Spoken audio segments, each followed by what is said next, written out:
Chapter 28:38. Suyu, young Master Wei, you're so cool. Did your family know that you went to the Heavenly Fragrance last weekend? Wei Liao, fuck, don't set me up. Lord Su, if I don't set you up, I'll set you up. Who told you to keep reminding me that I'm single? This time, Lord Su was being arrogant. Everyone burst out laughing. Wei Liao, good job. No wonder you came home late. You went to the Heavenly Fragrance, Jiang Xiaowei said with a smile. That's right. Don't be fooled by Wei Liao's personality. He's actually very smart. Honey, let me explain. Wei Liao didn't know whether to laugh or cry. I won't stop, I won't stop. Let me ask you, you got off work 5 minutes later than usual. How can you do this to me? 5 minutes. What can I do in 5 minutes? Wei Liao cried out. Don't you know what you can do in 5 minutes? Jiang Xiaowei glared at him. Ha ha ha, you're amazing, young Master Wei. You look so healthy, but it's only 5 minutes. Tang Chuan burst out laughing. Is this the highest level of insulting your own husband? Gao Ran laughed as well. Oh no, Lord Su provoked a war between the Wei couple with one sentence. Wei Yunchu, come back, your parents are going to fight, Zhu Lingling yelled on purpose. Calm down, Auntie Lingling. This kind of thing doesn't happen in our family. At least, I haven't seen it in the past few years since I was born. My daddy never talks back to my mommy, Wei Yunchu said matter-of-factly. Oh, you're a henpecked husband. Tang Chuan laughed evilly. You're almost there too, don't laugh at me, okay? Wei Liao patted Tang Chuan's shoulder as if he had been there before. My Ningning isn't that fierce, she's gentle. Tang Chuan hugged Qin Ning's waist and continued to flaunt their love. Lord Su, you and Beauty Nia don't stand a chance. Jiang Xiaowei suddenly asked. I never did, okay? You guys wrote it in your hearts, didn't you? So you didn't know whether to laugh or cry. Let's talk business. Hui Yanyan will bring that third-rate lawyer's defense tomorrow. Shen Jiani's case might be delayed. Gao Ran's sudden appearance. There won't be a delay, I won't let her get away with it. Look, Hua, look, you Yan, is right, Hui Yan, Hua. Here, honey, open your mouth, I'll feed you pork trotters. Gao Ran picked up half of the pork trotters and handed it to her. Damn it, to save time, you didn't peel the shrimp for me. Instead, you fed me pork trotters. Zhu Lingling was speechless. They had a great time at the party. When they went back, the twins were tired and fell asleep in the back. Ever since Huamin got pregnant, she used an RV to pick her up and drop her off, except for work. Qin Chu would drive a sports car, a Bentley, or a Rolls-Royce. But whenever he went out with Huamin, he would always switch to an RV because it was spacious and comfortable. Honey. Yeah? Starting tomorrow, you're not allowed to drive to work. Why? Huamin looked surprised. I studied the route you take to work. It's not easy to drive on the road because there are too many potholes. Your sports car has a low chassis, I'm afraid it won't be stable and hurt our baby. You're not that delicate. Huamin didn't think much of it. So, do you want to resign or change your car? Qin Chu asked directly. Huamin once again felt Qin Chu's domineering aura. Chapter 28:39. Don't resign. Huamin pursed her lips. Then we'll switch cars. But the RV is too big. I'm afraid I won't be able to find the right space and it'll be troublesome to reverse, Huamin argued. Who wants you to drive? What else? Huamin was shocked. The chauffeur will drive, my gosh. So, starting tomorrow, I'll need a motorbike to drive me to work? Huamin was surprised. No, there will be 2 bodyguards inside, Qin Chu added. Huamin was speechless. So, do you want to consider quitting? No, definitely not. I'll just have a chauffeur. Wouldn't bodyguards be too flashy? Huamin felt awkward. Do you think it's more important to feel awkward or our baby in your belly? Qin Chu asked. Okay, you win. Mr. Qin's simple words convinced Huamin and he easily took back her sports car. It was a luxurious RV with a chauffeur and bodyguards. Wasn't this more powerful than the mayor? Honey, won't Huasiqian get suspicious? If he finds out I'm pregnant, I'm afraid. Don't be afraid of anything. I'll take care of everything. Qin Chu held Huamin's hand tightly. Okay. Huamin nodded, warmth rising in her heart. She believed that Qin Chu would know what to do as long as he said it. Honey, do we really not need to go to the hearing tomorrow? No need. Then, have you made arrangements with Huayanyan's lawyer? Huamin thought. Arrangements? Huh. I guess so. Qin Chu's lips curled up coldly and he didn't say anything else. Huamin felt a little sleepy. She leaned on Qin Chu's shoulder and dozed off. Honey. Yeah? What should we name our second child? It won't be too late to wait until he's born. When the time comes, we must hold a full moon party. Wait, we haven't even held a wedding, haha, I'll make it up for you. I promise. Qin Chu reached out his hand and stroked the bangs on her forehead. Yes, I'll wait. I'll wait for that day. No matter how late it is, even if I'm 60 years old, I'll announce to the world that I'm married to you. Huamin was really sleepy. After saying that, he fell asleep. You don't have to wait until you're 60, Mian. After we take care of Huasiqian, we'll hold our wedding. I'll cover the entire city with red silk and tell everyone that I, Qin Chu, am lucky enough to marry you, Huamin. Qin Chu's voice was soft because he didn't want to wake her up. Unfortunately, Huamin was in a deep sleep and couldn't hear him. Daddy, it's not good for you to confess to Mommy when she's asleep. Pudding woke up at some point and leaned over from the back seat. It's not good to eavesdrop on Daddy. I didn't eavesdrop. I just listened. Daddy, you didn't accompany Mommy when she was pregnant with us last time. This time, you must protect her, Pudding said. Of course. Qin Chu nodded and tightened his arms around Huamin. The truth is, Mommy's life isn't easy. Everyone thinks she's smart and fearless in the face of danger. In fact, she's just a weak woman. She's not that strong, of course. In my eyes, your Mommy will always be a little girl, just like when I first met her. Qin Chu smiled warmly. No wonder the books say that the best love is when you spoil her like a child and she worships you like a hero. Pudding tilted her head and sighed. Late at night, in the first hospital's plastic surgery department ward, Zhang Manlin suddenly woke up from her sleep. At this moment, she saw a dark shadow standing by the door. Chapter 2840. Who's there? Who's there?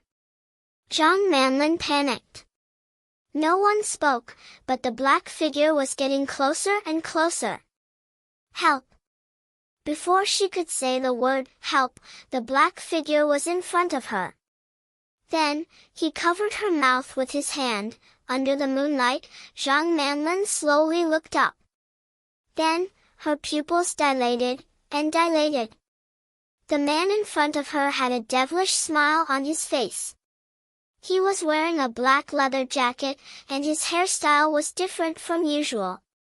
It was the first time she had seen such an unruly appearance, so she was shocked. Big brother Qian. Zhang Manlin almost couldn't hear her own voice because it was trembling so much. Big brother Qian? Oh, it seems like you think I'm that lovesick fool. The man's voice was a little hoarse and was indeed different from usual. Big brother Qian. I know I've done you wrong. Please don't kill me. I don't want to die, I know I was wrong. I won't do it again. I've received the punishment I deserved. When I get out of the hospital, I'll go back to my hometown in the mountain village. I won't come back, please don't kill me. The person Zhang Manlin was most afraid of was Huo Xiqian. In fact, she didn't want to betray him in the first place. It was all because the twins and Qin Chu played a big game of chess and set Zhang Manlin up. Otherwise, she wouldn't have dared to do this even if she had 10 more guts. Because in the past 5 years, she knew what kind of person Huo Xiqian was. Especially when he smiled, it was frightening and made people's scalps tingle. I told you, I'm not him. He's been really kind lately. He didn't even protect a traitor like you. Is it just disfigurement? Huo Xiqian, no, Huo Xiqian's second personality, Jack, grabbed Zhang Manlin's chin tightly. Then, he stared at the bandaged face. Big brother Qian, no. Zhang Manlin was scared out of her wits. She didn't even have time to think if the person in front of her was Huo Xiqian or his second personality. She only felt that if Huo Xiqian's true body appeared here, then she would definitely be dead. TSK. Since he can't bear to do it, then I'll do it for him. After all, he's responsible for the murder. That son of a bitch, how dare he take so many drugs to force me out? Jack's eyes were filled with hatred. Because Huo Xiqian had been using a lot of drugs to suppress the cranial nerves, Jack's personality had not appeared for a long time. It was rare for Huo Xiqian to stay up late and forget to take his medicine, so he took advantage of the situation. The first thing he wanted to do after coming out was to create some trouble. If I kill you before swaggering out of the hospital, the cameras will capture everything. Let's see how he deals with it then. Haha. I believe he won't be willing to go to jail. With that, Jack covered Zhang Manlin's mouth with one hand and gripped her neck with the other.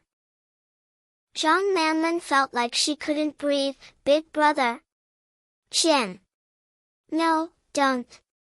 She struggled to say something, but no matter how hard she tried, she couldn't make a sound. It was the first time she felt so close to death. Huo Xiqian used 100% of his strength. Zhang Manlin knew that he wanted to kill her. Just then, footsteps came from outside the ward, then, there was a knock on the door. Jack frowned slightly. Chapter 28:41. Miss Zhang, are you asleep?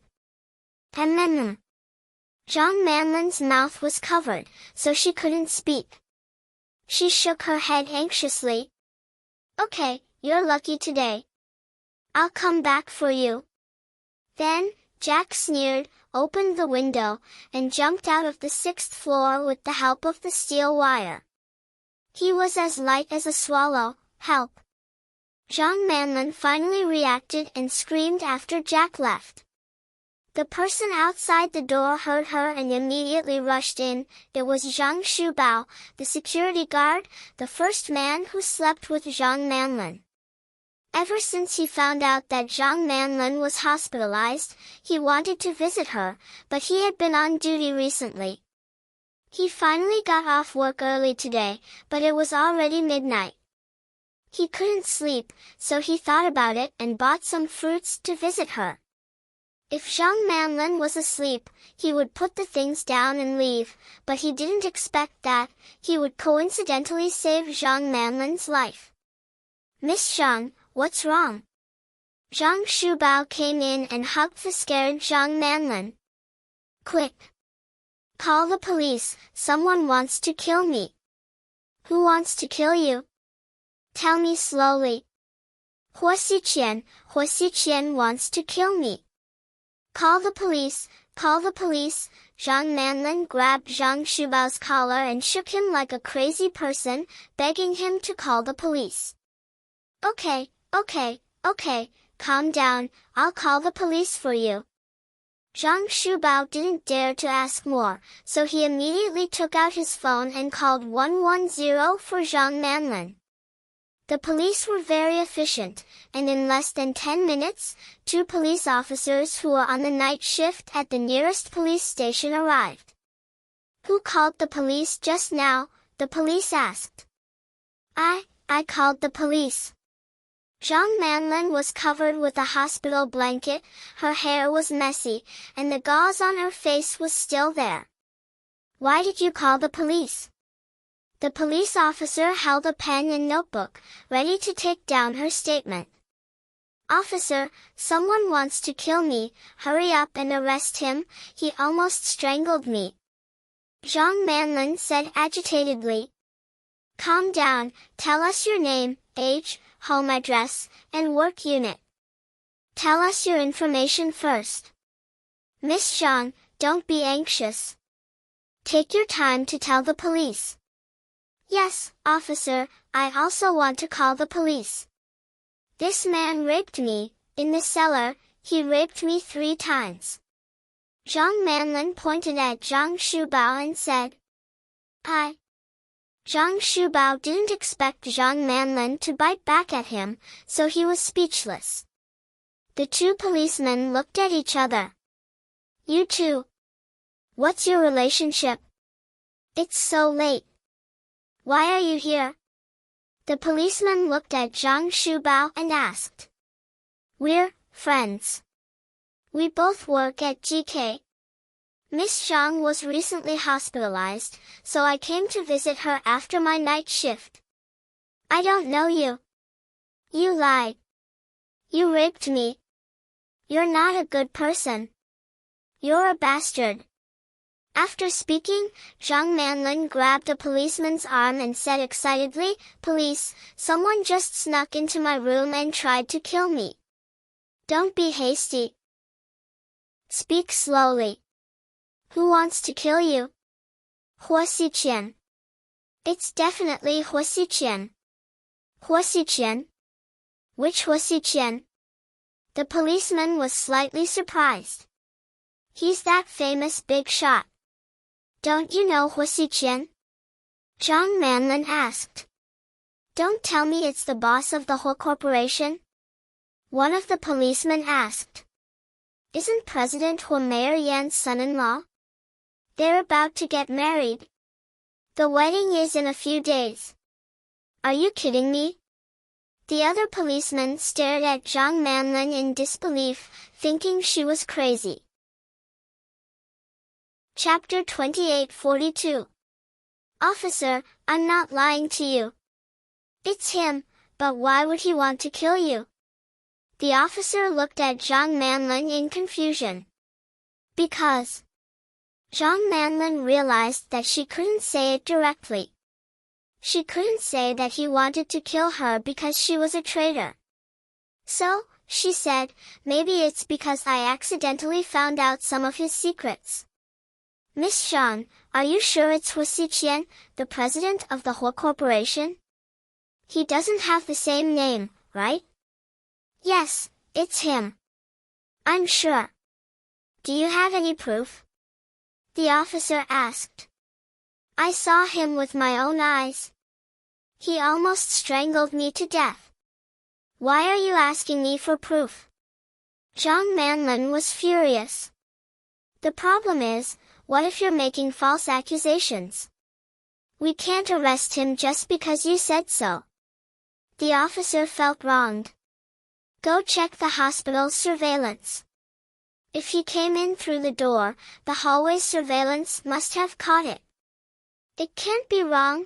Zhang Manlin remembered that when Huo Xiqian strangled her, he was mumbling something about how he was going to get away if the video caught him.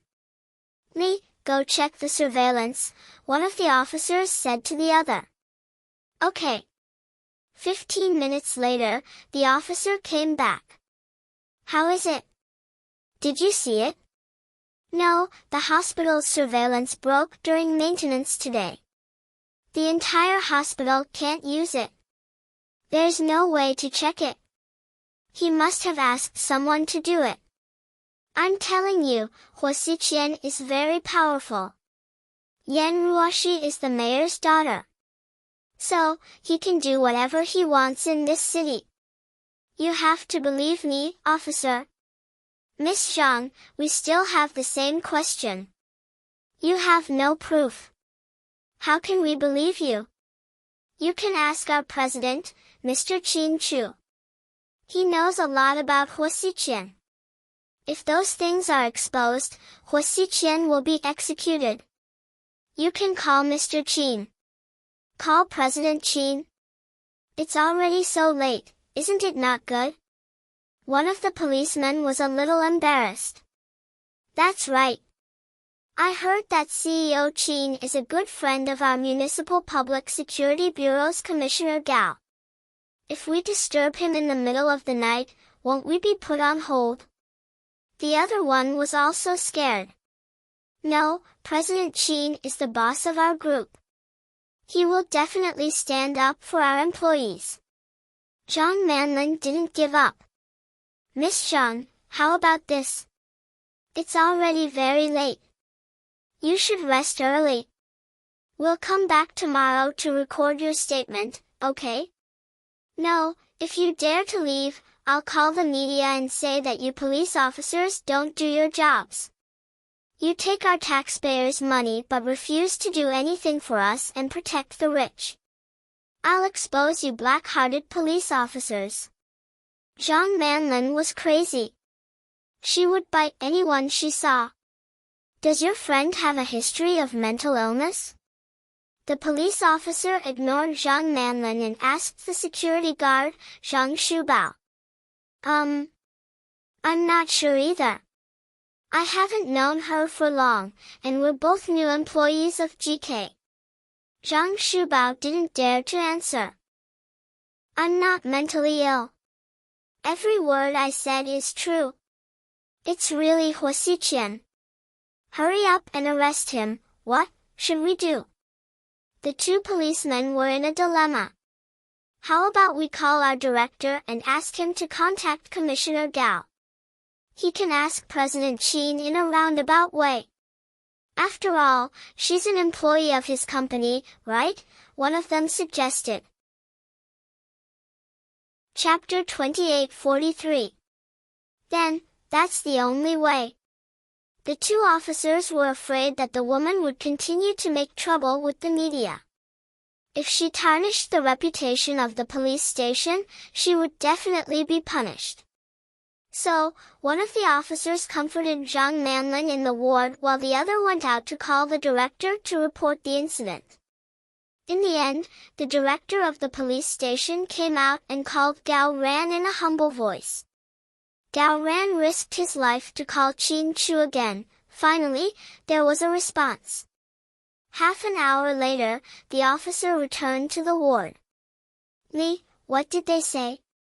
The officer glanced at Zhang Manlin and said, President Qin said that these two people were employees of his company and didn't do it.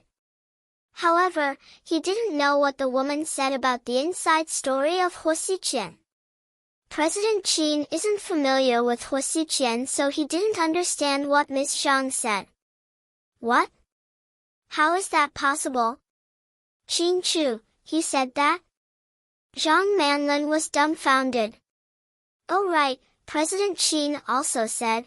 What else did he say? The other officer asked. CEO Chin said that this young lady and this security guard might be in a relationship. They're not a couple at all. Also, according to the company's response, Miss Zhang has some emotional problems. He suggested that we send her to a mental health center for testing. Qin Chu. I hate you. Zhang Manlin's last hope was shattered. Not only would Qin Chu not protect her, but he would also kick her when she was down. There's one more thing that we've verified. Li said. What is it? Tonight, Ms. Zhang said that President He tried to kill her and came to her room to strangle her. At that time, President He had a witness.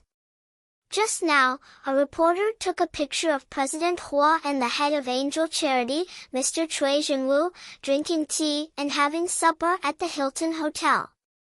So, the witness didn't come at all. This Ms. Zhang is full of nonsense. Then, the officer looked at Zhang Manlin with disdain. He felt that he and his colleagues had been tortured by a lunatic in the middle of the night for so long, they were even scolded by the director. How could this be? No, don't believe them. They're putting on an act. I saw it with my own eyes. Zhang Manlin corrected. Miss Zhang, please pay attention to your words. You're just a commoner without any status or status. Why would these big shots put on an act for you? Also, I think you're not only mentally ill, but also paranoid. Let's go, we're done for the day. How unlucky. I was tricked by a mentally ill person in the middle of the night and even got scolded by the director. After saying that, the two young policemen turned around and left. Don't go. Listen to me. Zhang Manlin tried to make one last struggle. Zhang Manlin, you're really something. I can't believe you told the police that I raped you. You even wrote and directed a story about how you were almost strangled to death. You're really mentally unstable. At this moment, even Zhang Shubao wanted to despise Zhang Manlin. What does a country bumpkin like you know? It's complicated. Zhang Manlin roared. No matter how complicated it is, it's not as complicated as your heart. I'm just confused. You were born in the countryside, right? How can you be so calculative? You're always talking about this and that. Why don't you take a look at yourself? Do you think those big shots care about you? Whether it's President He or President Qin, are they people you can compare to? Zhang Shubao asked with disdain. I'll definitely get my revenge. I won't let them go. I'll kill them all. Zhang Manlin sat on the hospital bed and screamed. Chapter 28:44. Look at you now, who can you kill? I don't think I'm a heartless man. Since I slept with you, I want to be responsible for you. Even if you don't have a pretty face, I don't mind. If you're willing, you can resign and come with me. We'll go back to our hometown. I'll take the money President Qin gave us and sell my house.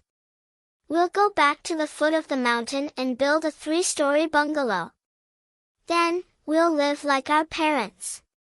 What do you think? Zhang Shubao had never been in a relationship before, so he had been thinking about Zhang Manlin ever since he met her. Even if his buddies told him that Zhang Manlin was a scheming bitch and wasn't suitable for him, he still wouldn't give up. So, in the middle of the night, he secretly came to see her. After seeing Zhang Manlin's miserable state, he couldn't bear to see her like this. So, he said what he just said. The truth was, Zhang Shubao didn't mind Zhang Manlin's situation at all. He wanted to take her back to his hometown and live a peaceful life. He had done everything he could. If it were any other girl, they would probably be moved to tears. Unfortunately, Zhang Manlin wasn't like any other girl. She had always thought that she wasn't an ordinary person. She always wanted to live in the upper class. To be honest, she was jealous of Huamin. He drove a sports car worth millions at such a young age. He lived in a mansion worth more than 400 million yuan, had a bunch of maids, and didn't have to do anything himself. She was also respected at South Side. Most importantly, she had such an outstanding man who loved her deeply. So, she had always wanted to replace Huamin. In the past, Hua Xiqian asked her to imitate Huamin, but she just did it mechanically. It wasn't until later, when she saw Huamin in person, that she was even more stimulated. She wanted everything about Huamin. Unfortunately, things didn't turn out the way she wanted. Not only did her wishful dreams not come true, but she also didn't. Furthermore, he had implicated her and made her look neither human nor ghost. Go with you? Haha, dream on. I'd rather die than go back with you. Don't pretend to be a good person here. You're just a disgusting rapist. In my eyes, you're just an idiot. How can you compare yourself to the man in my heart? Zhang Manlin sneered. Haha, who's the real idiot here? You know best in your heart. Since that's the case, I won't say much. You're on your own now. With that, Zhang Shubao turned around. Zhang Manlin picked up the bag of fruits he bought and threw it at him. Take away your cheap goods and don't ever let me see you again, country bumpkin. Zhang Manlin threatened. At this moment, Zhang Shubao only felt that he was really cheap to the extreme. Why would he like such a vicious woman? In a certain nightclub in Sea City, inside the Emperor private room, a group of men and women were dancing and singing, but some people felt particularly lonely in such an atmosphere. Shen Mingxi was one of them. Young Master Shen, have a drink. During this time, many long-legged models came over to flatter him, but Shen Mingxi drove them all away. No, I want to drink by myself. Shen Mingxi was already slightly tipsy. Just then, a rich young master walked over with his phone and put his arm around Shen Mingxi's shoulder. Young Master Shen, look. Your woman spent the night at that perverted lawyer's house again. She went in an hour ago and turned off the lights. It seems like she doesn't want to come out. It has nothing to do with me. We've already broken up. Shen Mingxi's heart ached when he said this. Chapter 28:45. I know. What I mean is, why did you fall for such a slutty woman? It's not like you. The man laughed disdainfully. In the past, Shen Mingxi would have punched the man in front of him to the ground. He couldn't stand it when people talked bad about Hui Yanyan. But now, other than a cold smile, he didn't have any other reaction. Perhaps his heart was broken. She was willing to climb into an old man's bed to save her mother, who had done all kinds of bad things. Back then. Haha, I guess I was blind. Shen Mingxi laughed at himself. Hey, that's not a big deal. But it's a little ugly. I heard that she hooked up with this lawyer before you guys broke up. Isn't she cheating on you? Young Master Shen, we've known each other for a long time.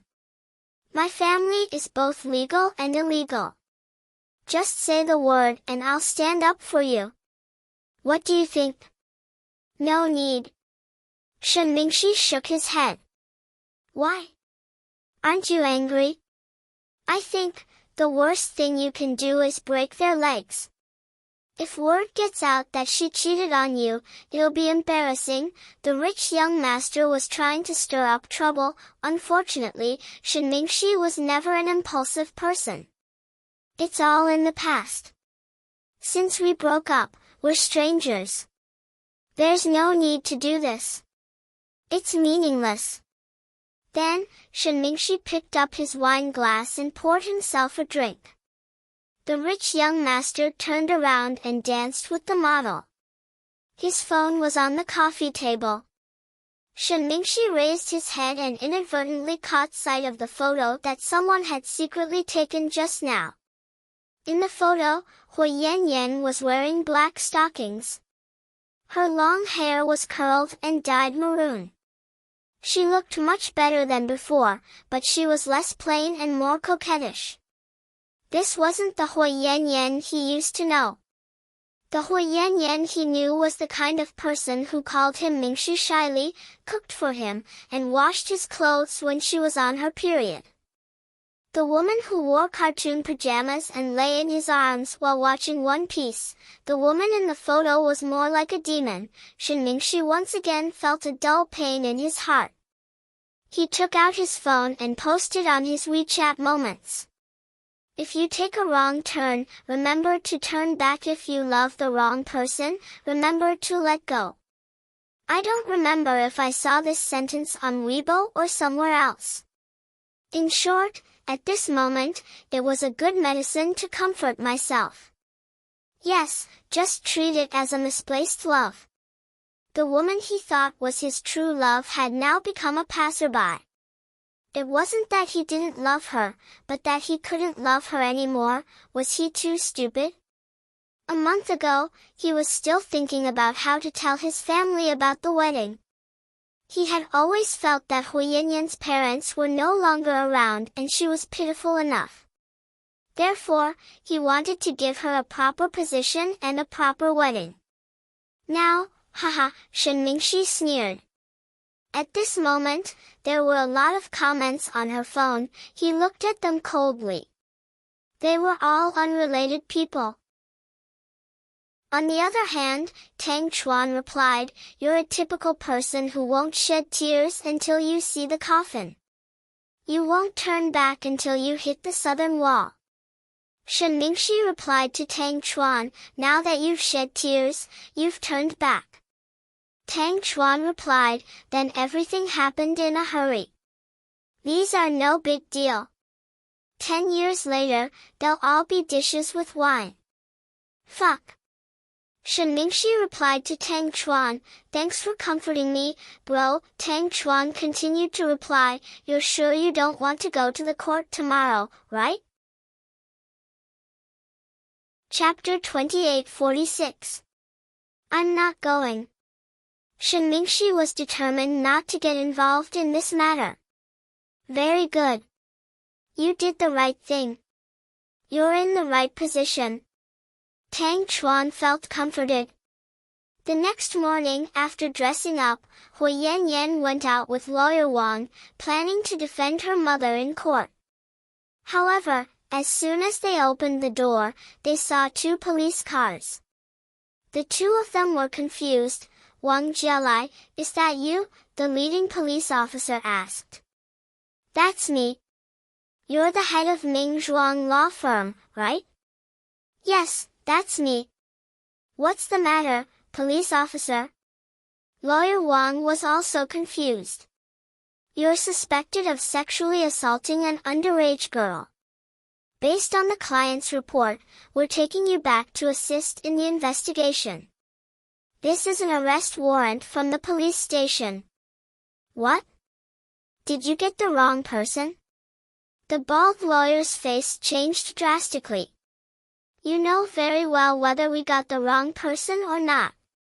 3 months ago, you used your identity as a lawyer and pretended to help Sun Xiaomin, an out-of-school girl, in her civil lawsuit. She's not even 18 years old yet. Now that she's reported you, we've done a lot of investigation and found that the evidence is conclusive. Police officer, you can't just listen to that damned girl's one-sided story. I'm innocent. She tried to blackmail me but failed, that's why she said that. She's slandering me. Plus, when she showed me her ID card, it said she was 20 years old. I didn't know she was underage. You can't blame me for this." Lawyer Wang, calm down. We're the police, so don't worry. We won't accuse you wrongly. You're only assisting in the investigation. If you didn't, we'll give you justice. So, if you have anything to say, keep it to yourself. When you get to the police station, tell our colleagues who'll take your statement. It's useless to talk to me now. Take him away. Then, the police officer ordered, and two subordinates immediately came up and took Wang Jialai away. Hey, what are you doing? I still have an important case to attend to. Can't you wait for me to come back? In his extreme dissatisfaction, the old pervert was taken away by the police.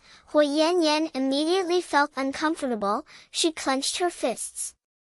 She knew that Qin Chu or Su Yu must be behind this. Otherwise, why did it have to happen on the way to the court instead of being arrested earlier? He simply didn't give Huo Yanyan any time to think of a countermeasure. She risked her courage and slept with the old pervert several times, thinking that he would obediently go to court, but she did not expect that such a thing would happen at this critical juncture. This is so infuriating. After that, Huo Yanyan picked up her phone and called some of her friends for help. Yanyan, I've already asked around. No one dares to take your mother's case. I heard someone said that whoever dares to take the case is courting death. You can't blame them. However, the most important thing right now is that I think you should give it a try. After all, you've been organizing the information for so long. You should understand some of the key points. If you can't do it, you can defend your mother yourself. Try it and see if you can get off lightly. Then, you won't have wasted all this time. I'm defending her. Can I? Huo Yanyan was confused. Why not? The problem is that no one is willing to help you right now. Just give it a try. After all, it's a desperate attempt. Someone advised Huo Yanyan. Okay, Huo Yanyan braced herself and drove to the court alone. Chapter 28:47. As the parents of the twins, Qin Chu and Huo Min were the plaintiff's family. Therefore, they would not be attending the trial. This was already reported by the media a long time ago. Therefore, when Huo Yanyan appeared at the entrance of the courtroom alone, she was immediately surrounded by a large group of reporters. Madam Hua, I heard that you've done a lot for today's case. Madam Hua, do you think you have a good chance of winning today? Do you think you'll be satisfied with the outcome? I heard that lawyer Wang Jialai has taken over the case. Why isn't he here in person? Someone also said that you've broken up with the president of the Shin Corporation. Is that true? Did you think that things would end up like this when you interfered with President Shin's marriage as a third party? I heard that your relationship with Deputy Director Hua is strained. Are you really going to disregard your sisterly relationship this time? You're half-sisters, aren't you? Did your brother, Huo Xiqian, help you with this case? If your mother loses today's case, will you continue to appeal? Did you break up with President Shen because of this case? Or was there another third party involved? Can you tell us more about it?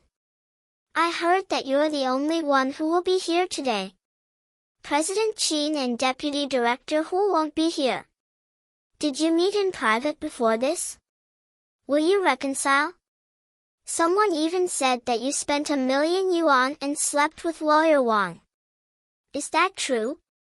Someone took a picture of you staying overnight at lawyer Wang's place last night. Did you two have an affair or did you announce your relationship? After all, lawyer Wang's ex-wife passed away many years ago. Most of the reporters were people who liked to add insult to injury. Their questions were also extremely harsh. Therefore, Hu Yanyan's face turned pale when she heard the questions. If she and Wang Jialai were here today, she might still be in the mood to deal with the reporters. But now, she really didn't have the leisure to talk nonsense with them. Everyone, I'm sorry. This is a family matter and I can't talk about it. Please pay more attention to social issues, charity issues, and medical issues. Don't pay attention to an ordinary citizen like me. I'm going to court now, so I can't talk about it. Excuse me. Hu Yanyan was wearing a pair of coffee-colored sunglasses. She lowered her head and dismissed the media with a few words. Whether it was her breakup with Shen Mingxi, her relationship with Wang Jialai, her private reconciliation with Huamin, or today's case. She didn't even want to say another word. God knew how bad her mood was right now. Just like that, Hu Yanyan walked through the crowd with her head lowered and entered the courtroom. Around 8:30 all the court personnel had arrived and were waiting for the police to escort the criminal over for the trial.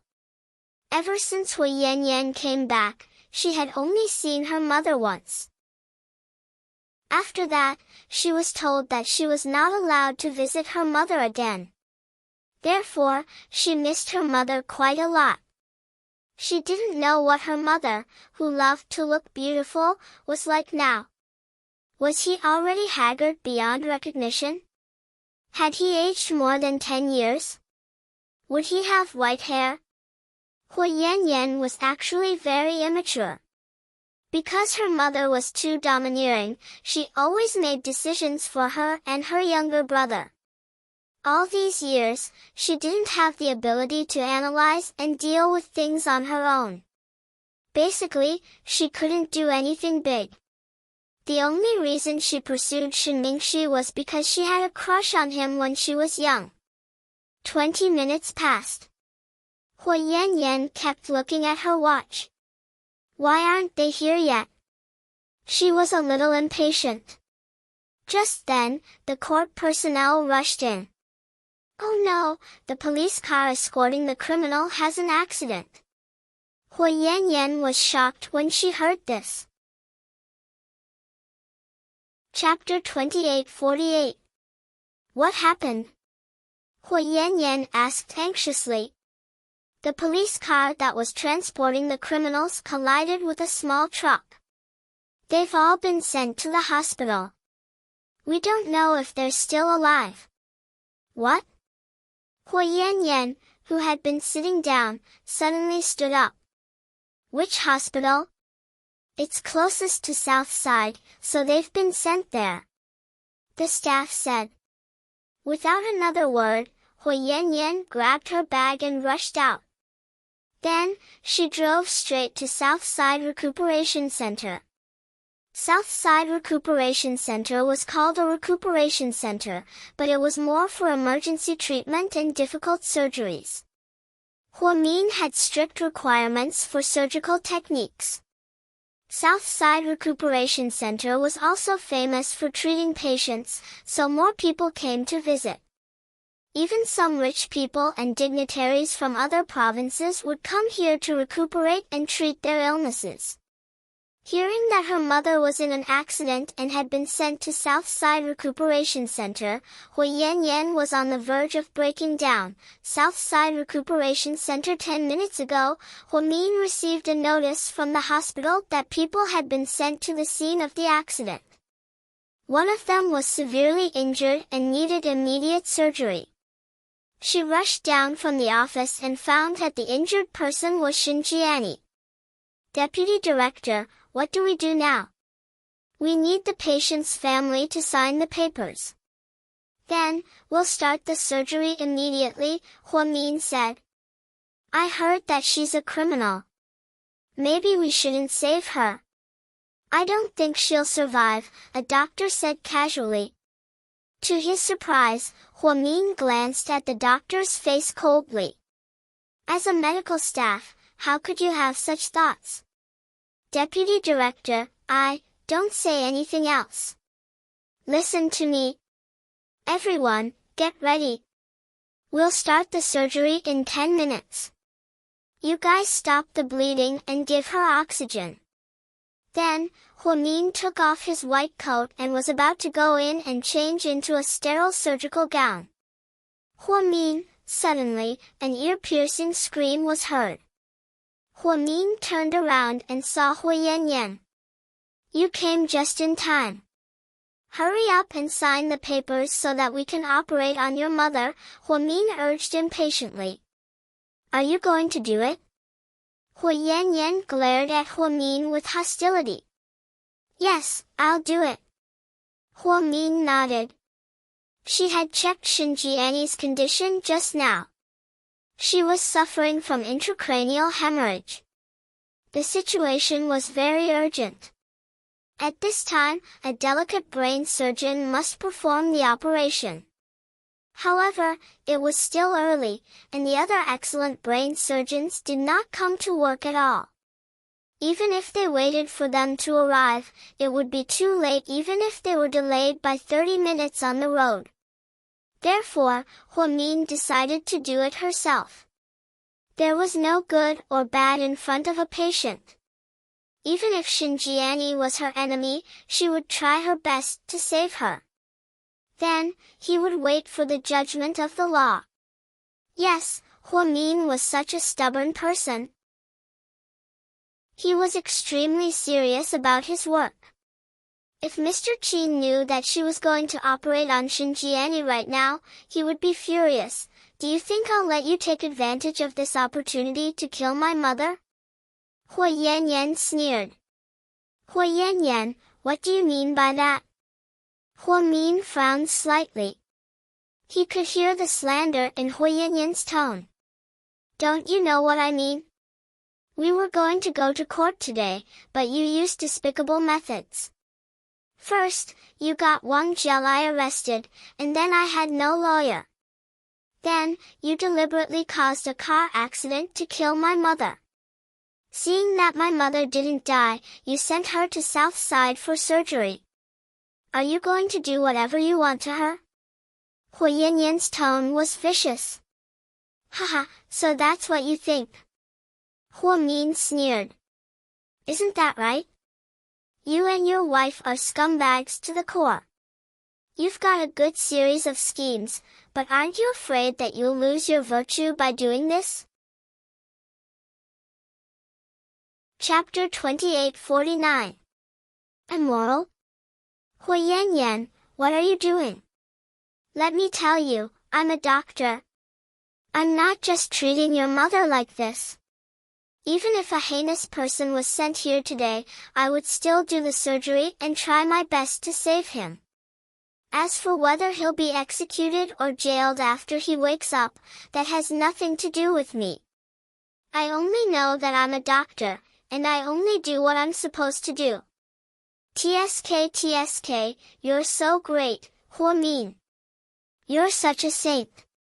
Do you want me to write a poem to praise you? Do you want all the media to come here and praise you? You're noble, you're a good person, and you're the kindest person in the world, okay? Huayanyan, I don't have time to talk nonsense with you. Your mother's condition is critical.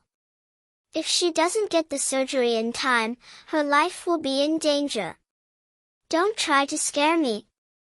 I know all about your tricks. Don't even think about touching my mother. Let me tell you, even if she's a criminal, you have no right to judge her. Your mother has an intracranial hemorrhage. She's in critical condition. I want to transfer to another hospital. I won't let you touch her here. The first hospital and South Side belong to you. I want to transfer to the Third People's Hospital. Huayanyan confronted Huamin and wanted to transfer to another hospital. Are you kidding me? You want to transfer to another hospital at this time? I'm afraid she'll die in less than 5 minutes. Huamin was also furious. He really couldn't communicate with these people who didn't understand medicine. Don't try to scare me, I won't fall for it. To tell you the truth, I don't believe you. Didn't you say that my mother had to die that day? Your trap was really ruthless, but you wanted to do the surgery on my mother and take the opportunity to kill her. Then, when you came out, you'd say that you tried your best, but my mother still couldn't be saved, right? I didn't. Huamin was serious. Indeed, he didn't. In front of a patient, there was only a critical condition. Huamin didn't have time to think about other things. Let's not talk about this anymore. Hurry up and push my mother out. We want to transfer to another hospital. I'll deal with you guys later. Hu Yanyan stood at the door and yelled, "Your mother is in no condition to be transferred to another hospital. If she moves, her life will be in danger," Huamin warned again. That's my business. Cut the crap. Give me the man, or I'll call the police. Vice Principal, give it to her. This woman doesn't know what's good for her. She's courting death, so don't blame us. A few of Huamin's assistants, who were preparing for the surgery, consoled him in a low voice.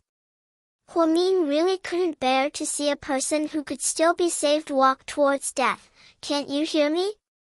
Huamin, do you want me to call the media here and expose your hospital? Look at how evil your doctors are. You're an idiot who doesn't know what's good for you. Hurry up and take your mother away. Our vice principal kindly wants to operate on her, but you don't appreciate it.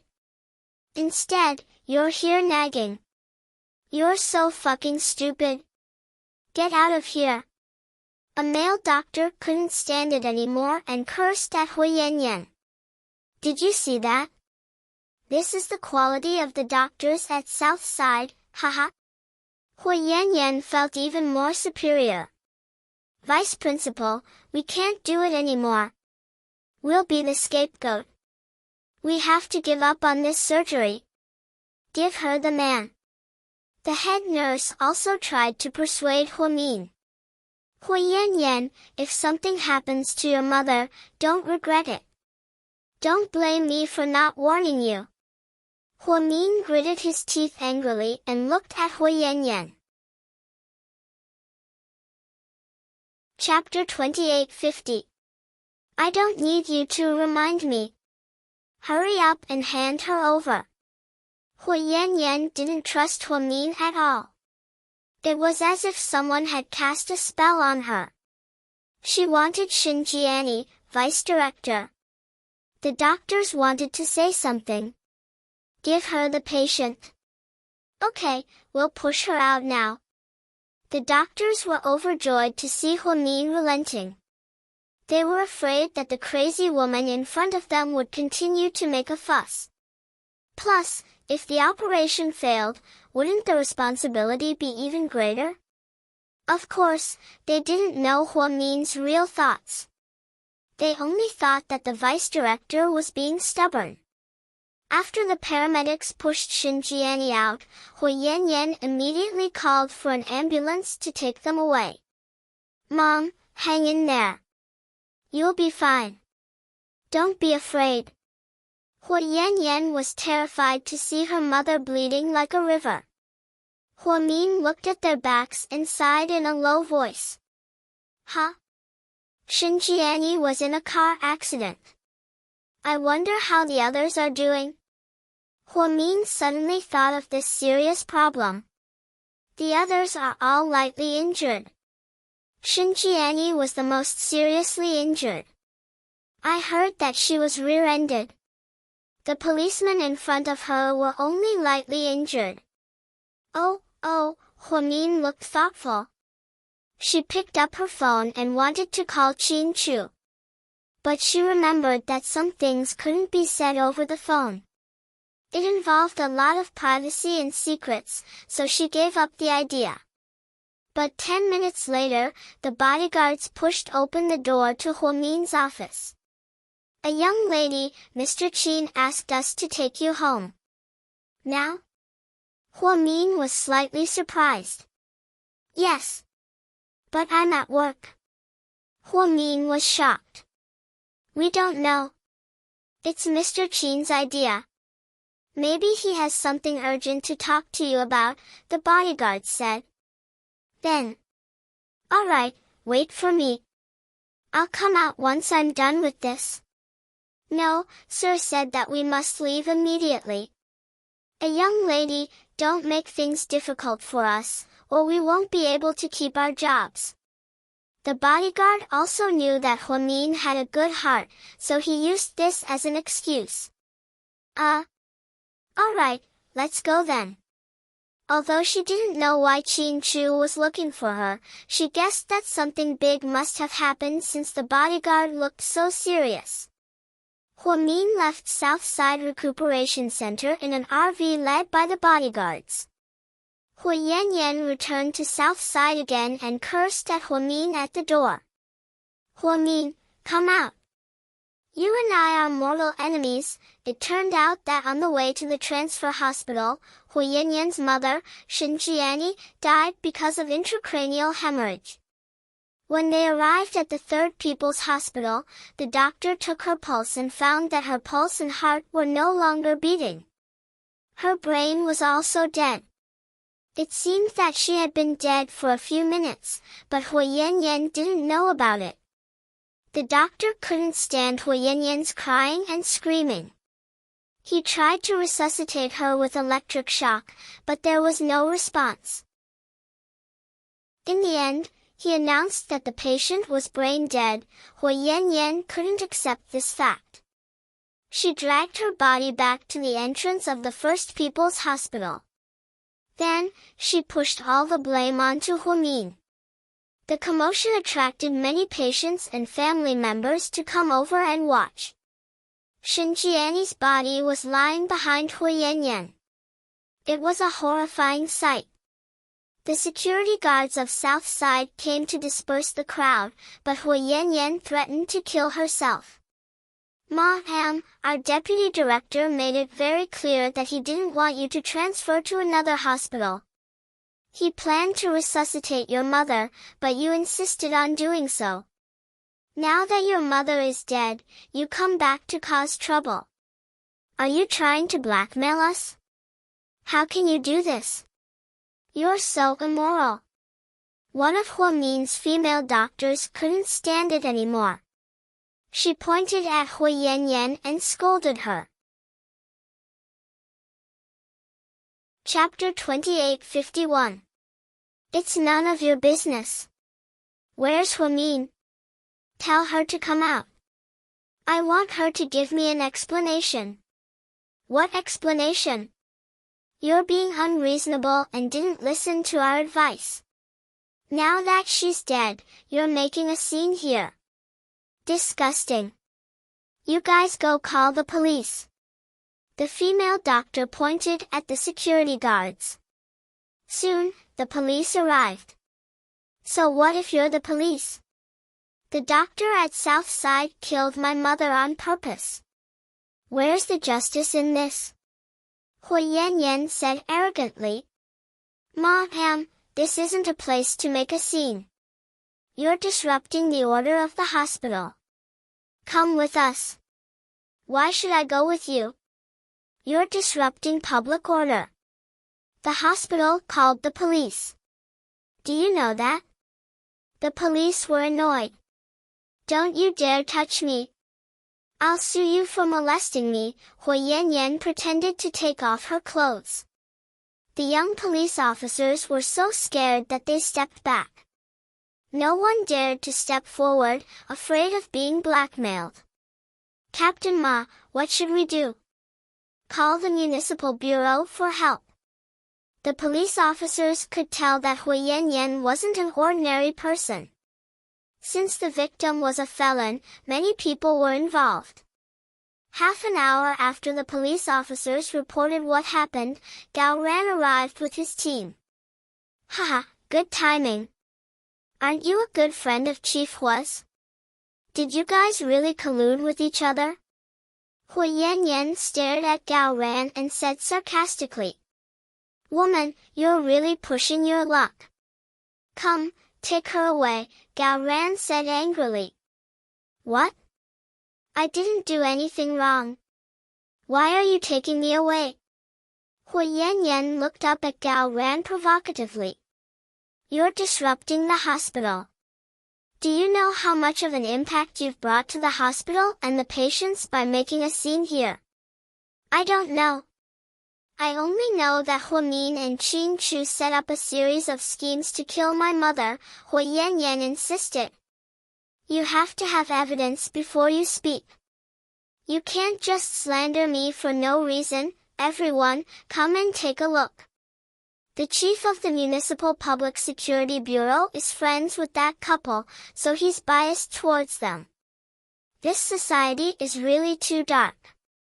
We commoners can't live. Hu Yanyan had even instigated everyone to stir up the relationship between the public and the police. Hu Yanyan, I've realized that you're really shameless, aren't you? Your mother is a felon. How can you say that she's an innocent commoner? Why didn't you tell everyone that your mother kidnapped someone else's child and wanted to kill the hostage? After Gao Ran finished speaking, the crowd began to point at Hu Yanyan. Oh, so she's the kidnapper's daughter, how scary. What are you waiting for? Take him away. If you dare to touch me, I'll sue you for molesting me. Hu Yanyan was about to take off her jacket and throw a tantrum again. You two go and take her to the police car.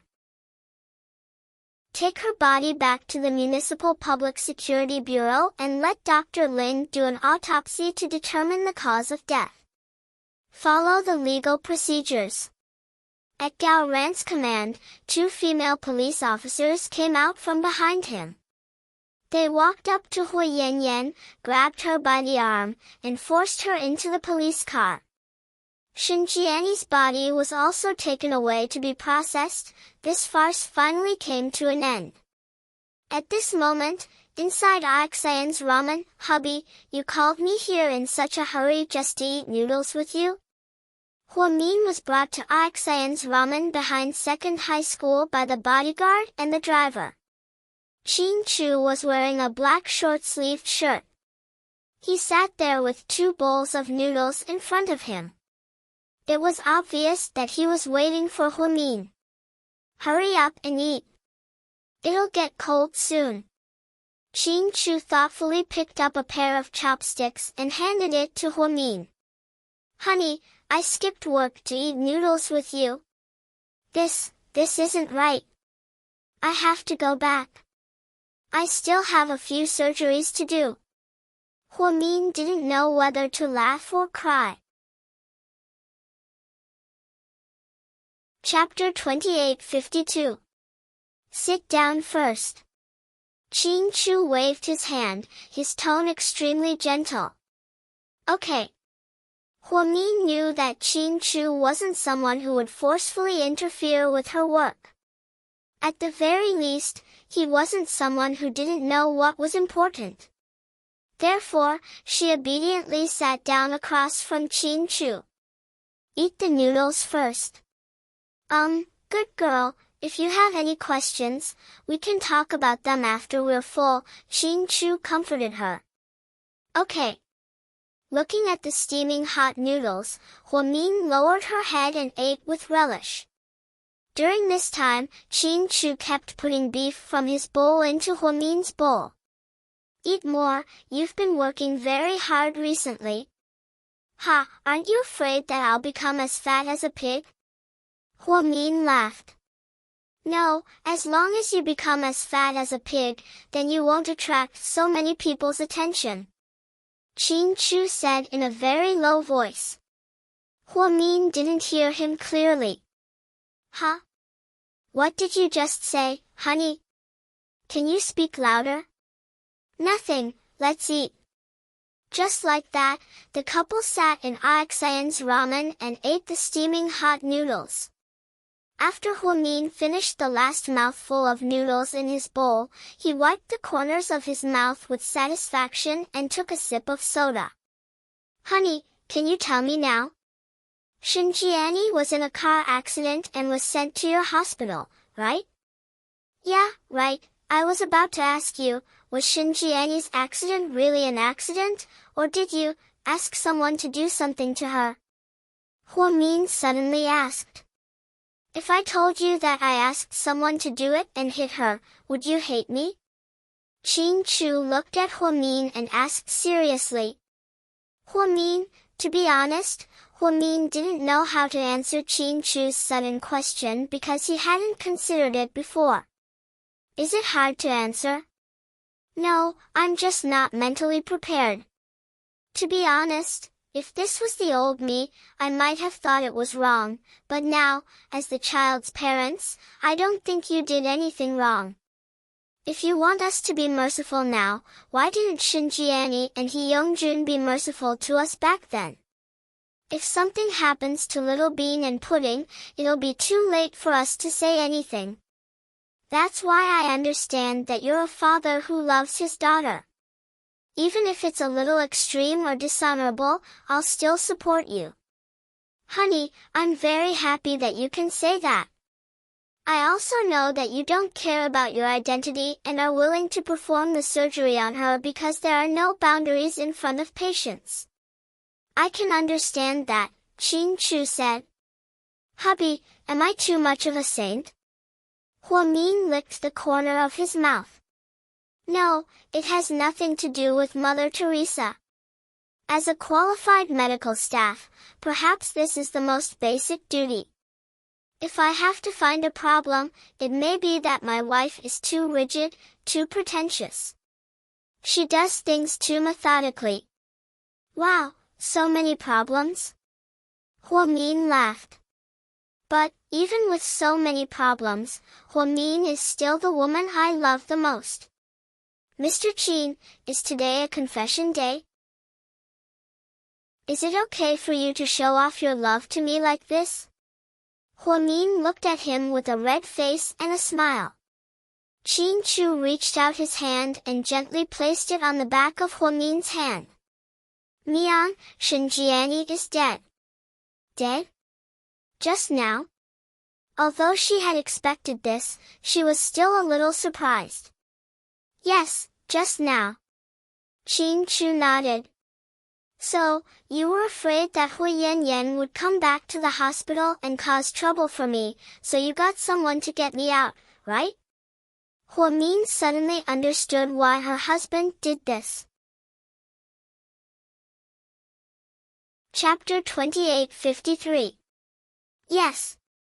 Hui Yanyan has lost her mind. As far as I know, she brought Shinjiani's body to South Side to cause a scene. If you're there, it'll aggravate the situation. Plus, you're pregnant and shouldn't quarrel or face a corpse. I'm afraid it'll affect your mood. Sigh. You don't have to worry about that. I'm not an ordinary girl. I'm a doctor. I see a lot of corpses every day and I'm used to it. It's just that Hui Yanyan is too emotional. She thinks that all her misfortunes are caused by us. She doesn't reflect on what she, her mother, and her brother have done to us and hurt us. So, in a sense, she's quite pitiful. I don't care if she's pitiful or not. I only care about you and the babies. To avoid these disputes, I hope you can take a week off to rest at home and spend time with the babies. Is that okay? I'm on vacation. Huamin was in a dilemma. South Side was busy every day and it wasn't wise for her to take a vacation at this time. However, looking at Qin Chu's big warm hand on the back of her hand, Huamin's heart softened. She was not a strong woman. She was not the kind of woman who would sacrifice her family for her career. Huamin felt that her greatest happiness in life was brought to her by her husband and children. No matter how strong a woman was, she would return to her family in the end. Therefore, even though she knew it wasn't very appropriate, Huamin still nodded obediently. Okay, honey. I'll call President Wu and ask for a week off. We'll talk about it after the storm blows over. Good girl. I'll give you a thumbs up. Ching Chu smiled from the bottom of his heart like a child. At the same time, he carefully pinched the tip of Huamin's nose with his fingertips. After eating noodles, the couple went back to South Hill Manor. The twins were eating fresh fruit in the living room. Little Bean was eating strawberries with her legs crossed and video chatting with Gao Buiyuan. She didn't care about her parents at all. Where's Grandpa and Grandma? He went fishing at a farmhouse. He said he was going to spend the night there, Pudding replied. Where's Auntie? Huamin asked. Auntie won't be home until 11 p.m. I think if she continues to hang out with Uncle Tang, she'll be eaten by him. She won't even be able to come back for the night. Mommy, you shouldn't have high hopes for Auntie, Little Bean interrupted. Huamin, Mommy, you're home early today. Pudding looked at the time on her phone and realized that her mommy rarely came home so early. That's right. From now on, your mommy will take a week off and stay at home to accompany you. Really? Little Bean tilted her head in disbelief. When have I ever lied to you? Huamin was so angry that he laughed. That's more like it. You should have done this a long time ago. Let me tell you. Even though we know you're doing this for the little brother or sister in your belly, we're still happy to see Mommy on vacation, Pudding said sincerely. Really? Huamin said awkwardly. Really?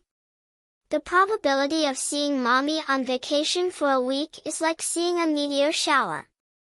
No, it's more like a tornado. Let me think. Little Bean said excitedly. Forget it. If you keep talking like this, the end of the world will come. Your mommy is only on vacation for a week. So, here's your reward. Hurry up and think about where you want to go. I'm free. Huamin took off his jacket and walked over.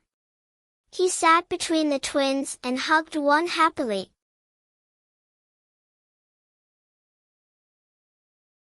Chapter 28:54. Oh, that's great. Let me think. How about an 11-day trip to Germany, France, Italy, and Switzerland? Little Bean turned her head and asked excitedly. Come on, your mom only has 1 week off. Germany, France, Italy, and Switzerland? You're really daring. Huamin was speechless. Then let's go to the States. I didn't get enough last time. This time, we can go to Seattle or Florida. Little Bean suggested. No, the flight time to America is too long. I don't want to waste my vacation on the road. If you ask me, we can choose some islands that we can fly directly to, such as Bali, Phuket, Krabi, the Maldives, Saipan, and so on, Pudding said. Wait, are we the only ones going? Daddy, you're not going. Little Bean suddenly remembered the key person. You 3 finally remembered me. Why do I feel like my presence is getting weaker and weaker? Mr. Chin pursed his lips. Haha, of course not. I love you very much, Daddy. Little Bean immediately flattered him. Between me and Buiyuan, who do you like more? Mr. Chin was ruthless. Little Bean didn't know what to say. Do you even need to ask? Of course it's Gao Buiyuan. Daddy, don't you feel hurt asking such a direct question? Pudding answered for Little Bean. Ha ha ha. Huamin laughed like an idiot. Don't talk nonsense. Sis, I didn't say that, then do you dare to say that you love Daddy more? Gao Buiyuan is listening over there, pointed at Little Bean's cell phone and reminded her. Sure enough, Gao Buiyuan looked innocent and adorable on the other end of the screen. I like both of them. Little Bean finally chose not to offend either of them. Okay, my daughter has grown up. I'm heartbroken. Mr. Qin pretended to cover his chest with his hand and said sadly. Daddy, don't be sad. Since Little Bean betrayed you, you can leave the family property to me. For GK, I can stay single for the rest of my life. Pudding smiled. Fuck. Qin Zhaozhao, you're shameless. How can you fight for the family property so openly? Little Bean looked at her sister in disdain. Little Bean, don't swear. You're a girl, okay? Huamin pulled Little Bean's ear and scolded her. Ouch, it hurts. I got it, Mommy. I'll be more careful next time. Perhaps it was because he had been speaking too fluently recently. From time to time, he would blurt out a few vulgarities when he was agitated. Such a child was indeed not likable.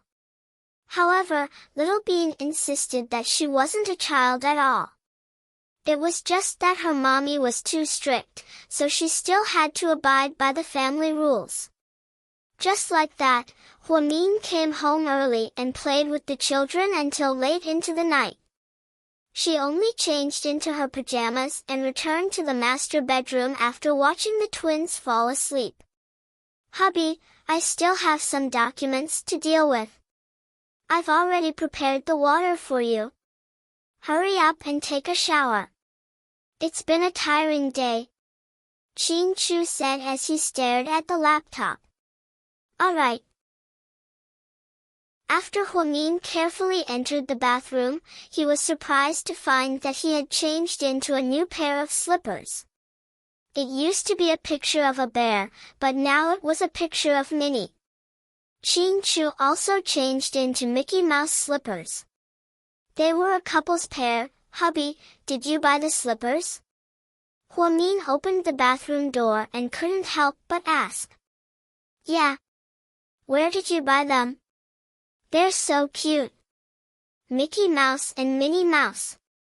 And they're a couple's pair? Huamin was pleasantly surprised. However, Mr. Qin's words almost made her spit it out. Chapter 28:55.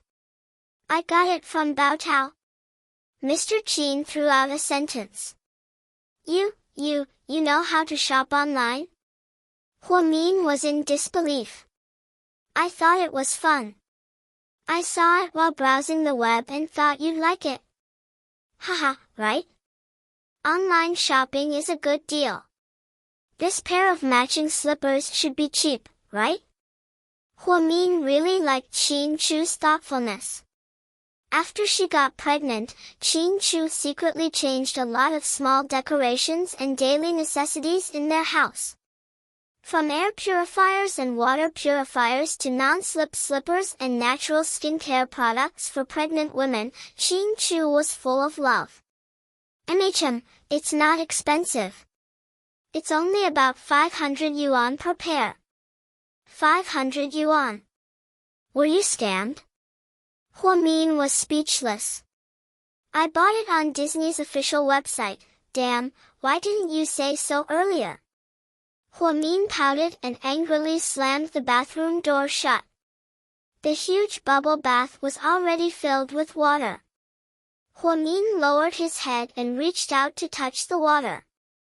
The temperature was just right, not too cold, not too hot. Most importantly, there were a lot of rose petals in the bath.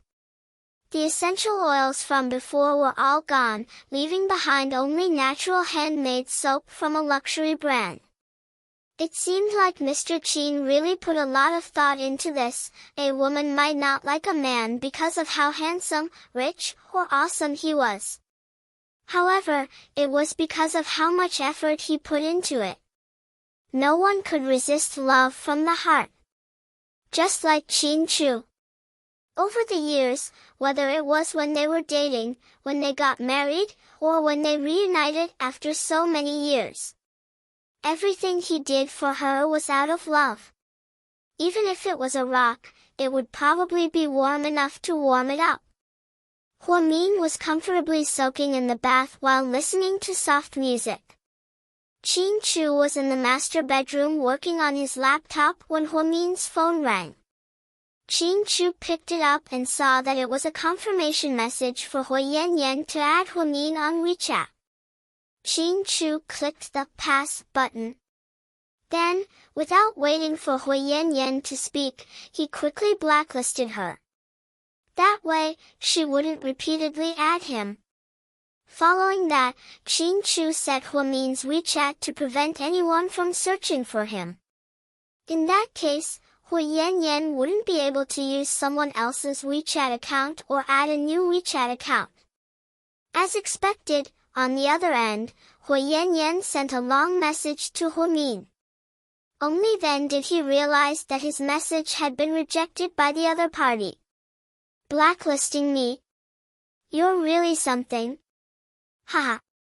Hui Yanyan sneered. Hui Yanyan knew that Shen Jianyi's car accident must have been planned by someone. Therefore, she had completely lost her mind. She could only find Huamin and say some extremely unpleasant things to him. In the afternoon, Gao Ran took her away and detained her for a few hours before releasing her. However, the corpse was still in the custody of the police. When Hui Yanyan went to South Side, she realized that the security had been increased. She couldn't even enter the lobby. When she went to look for Huamin's car, she realized that Huamin's car was no longer there. She had nowhere to vent her anger, which made her even more vicious. She added Huamin's WeChat account again but was blacklisted. To prevent her from harassing him, Qin Chu set Huamin's phone to only accept calls from people who were listed in his contact list. He rejected all other calls and texts. Hui Yanyan tried several times, but to no avail. Therefore, in a daze, she went to a nightclub and got drunk. Then, she called Shen Mingxi. The phone rang for a long time before Shen Mingxi picked it up. Hello? His voice was a little hoarse.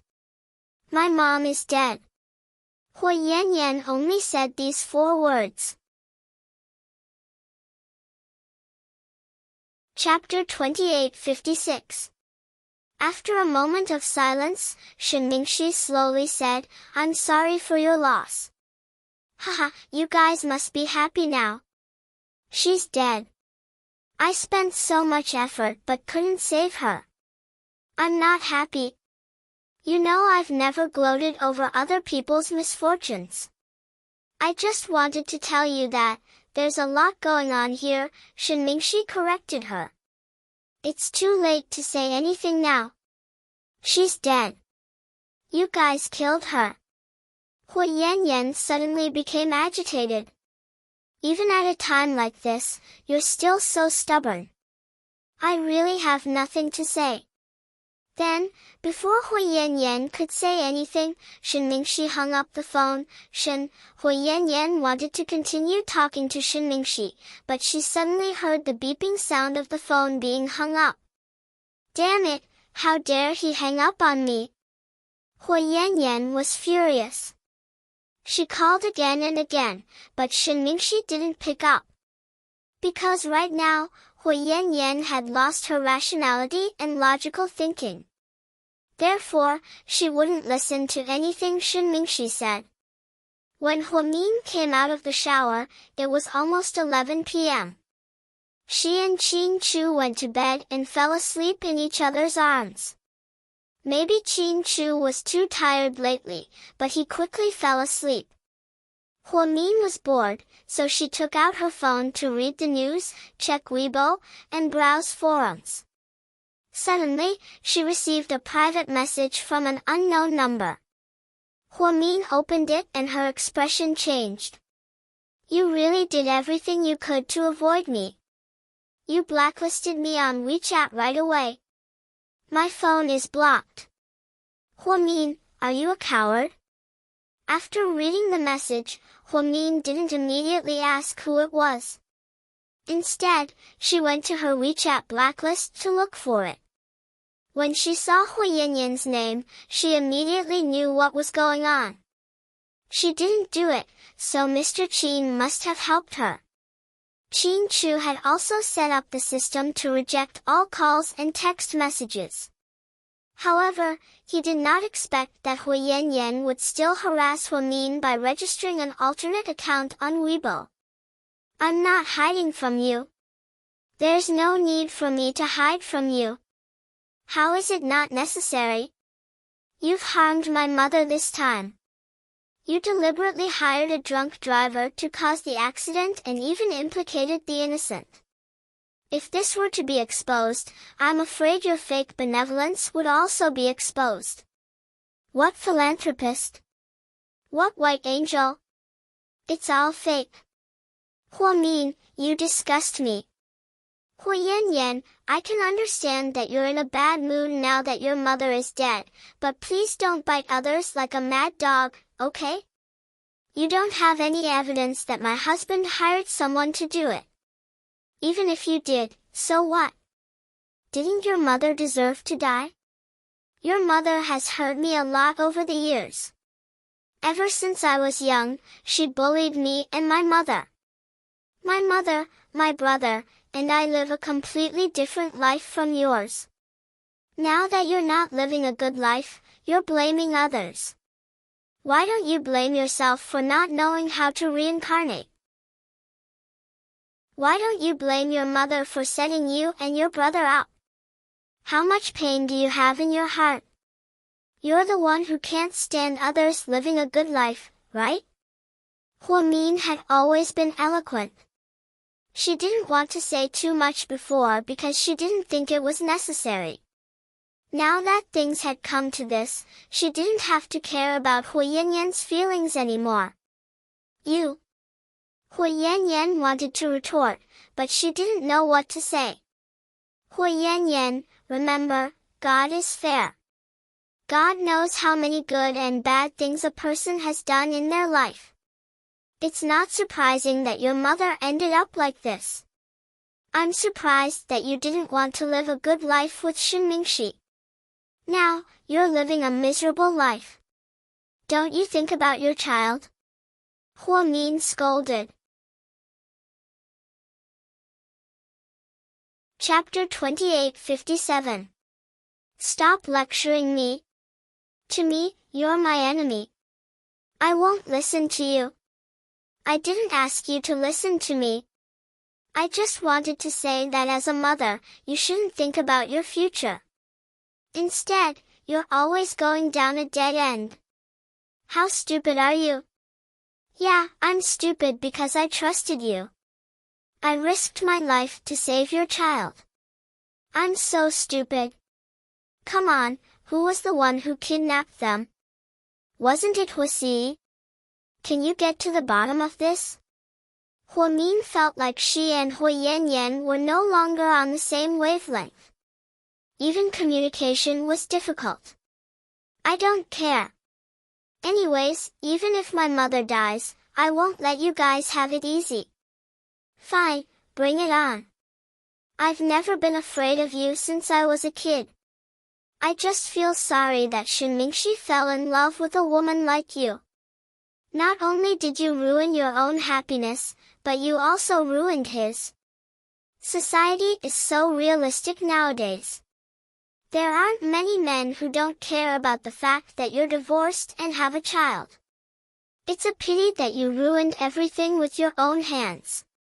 I don't need you to comment on my own matters. Shut up.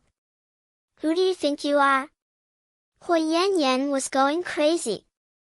I won't talk about it anymore. To me, you're already someone who has nothing to do with me. If you want to deal with me, come at me. I've never been afraid. As a pregnant woman, Huamin's emotions weren't stable. Therefore, she kept arguing with Hui Yanyan on Weibo. Even though she was typing, her emotions were still fluctuating quite a bit. Hu Min was so angry that she logged out of Weibo and turned off her phone to sleep. She still had to start her vacation tomorrow. Hui Yanyan threw her phone into her bag and continued to drink, one glass after another. Finally, she lay on the table in a daze. Her head was splitting. Huh? I think she's Shen Mingxi's mistress. Someone recognized her. Yeah, I've seen her a few times. Young Master Shen always brought her around. But I heard they broke up recently. Really? Is it because of the case? Enrich, I think so. But it's rare for a woman to have such a good figure after giving birth. Ha! The men discussed among themselves, and finally, they all left. Then, a bold man who had been eavesdropping on their conversation walked over to strike up a conversation. Hey, pretty lady, do you want a drink? Okay, let's have a drink, fill my glass. Hui Yanyan held the glass in a daze. The man opened a bottle of wine and continued to pour him another full. In the end, Hui Yanyan was carried by the man and staggered out of the nightclub. Inside a hotel, the man carefully took off Hui Yanyan's clothes and took a picture of her, and then, by the time these photos were mailed to Shen Mingxi's office the next day, they were already extremely unsightly.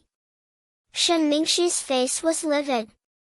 At this moment, his phone rang. Hello? Mr. Shen, have you seen those photos? Who are you? You don't have to know who I am. I just want to ask if those photos of me and your woman last night look good. If they're published in the newspapers, you'll be embarrassed, right? After all, it doesn't feel good to be cheated on. What do you want? Simple, 5 million yuan. Transfer it to my account and I'll give you all the negatives. The man laughed evilly with a voice changer. Chapter 28:58. In your dreams. I've already broken up with her. I don't care. You can do whatever you want, right? Then, Shen Mingxi angrily hung up the phone, but after hanging up, he couldn't bear to see her like this. Wang, come in for a second. President Shen. The male assistant knocked on the door and came in. Go and check the caller ID for me. Do a thorough check. Yes. In the hotel suite, Hui Yanyan woke up in a daze with a terrible headache. When she opened her eyes, she realized that she was in an unfamiliar environment and was startled.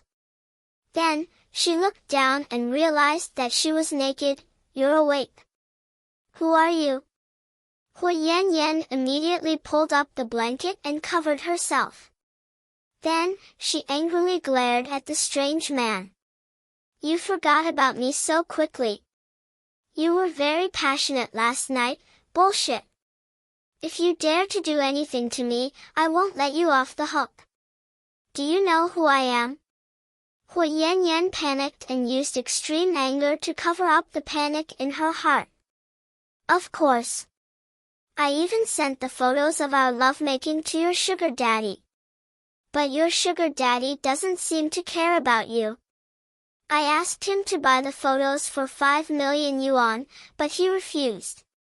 What, did you say? Hui Yanyan was completely dumbfounded. The man threw the photos in his hand at her. There were many unsightly images. You're quite impressive.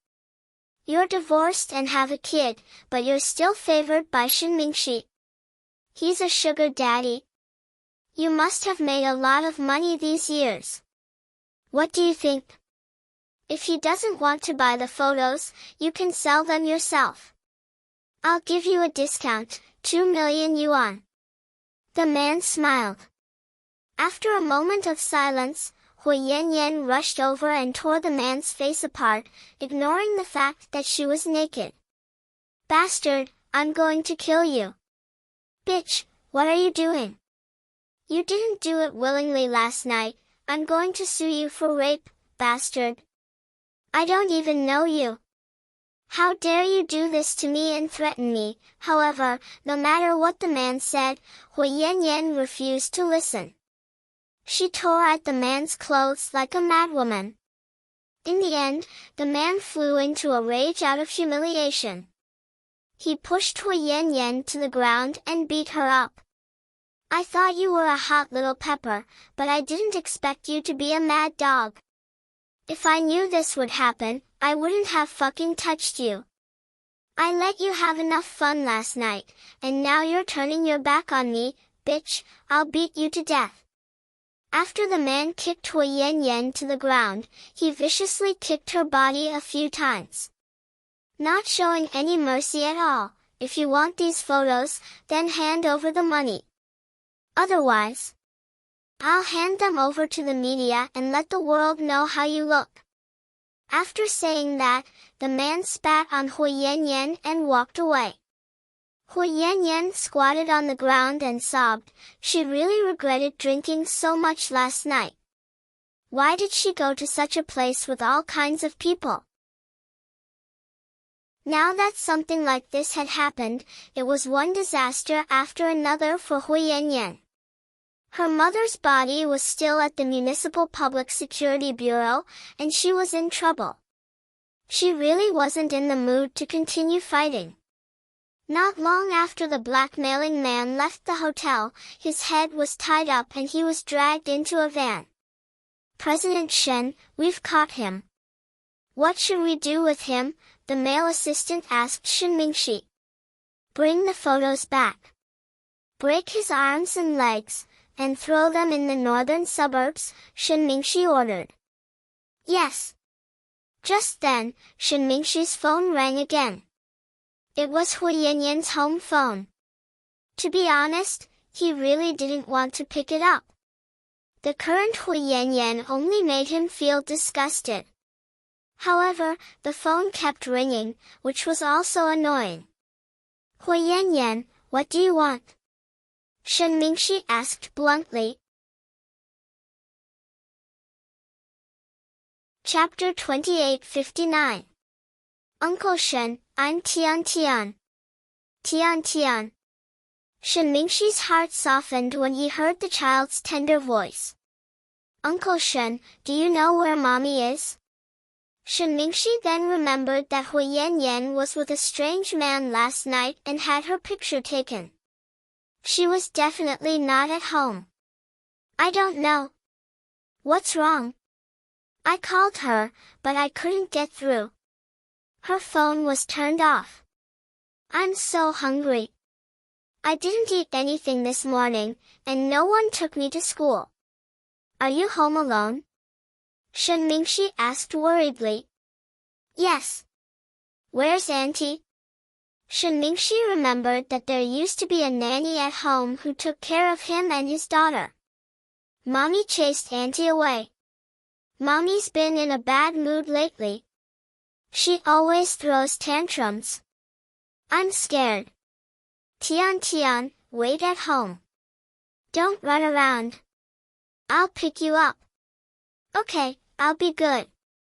Come quickly, uncle. Shen Mingxi took the phone and called Hui Yanyan again. As expected, her phone was turned off. This woman is crazy. Doesn't she care about her own child? Shen Mingxi angrily rushed downstairs. At Hui Yanyan's house, Shen Mingxi saw Hui Yanyan's daughter, Tian Tian. The little girl's hair was disheveled. She sat on the sofa and ate the remaining half of a bag of biscuits. She looked so pathetic that Shen Mingxi's heart ached for her. Uncle Shen. Seeing Shen Mingxi come in, Tian Tian ran over.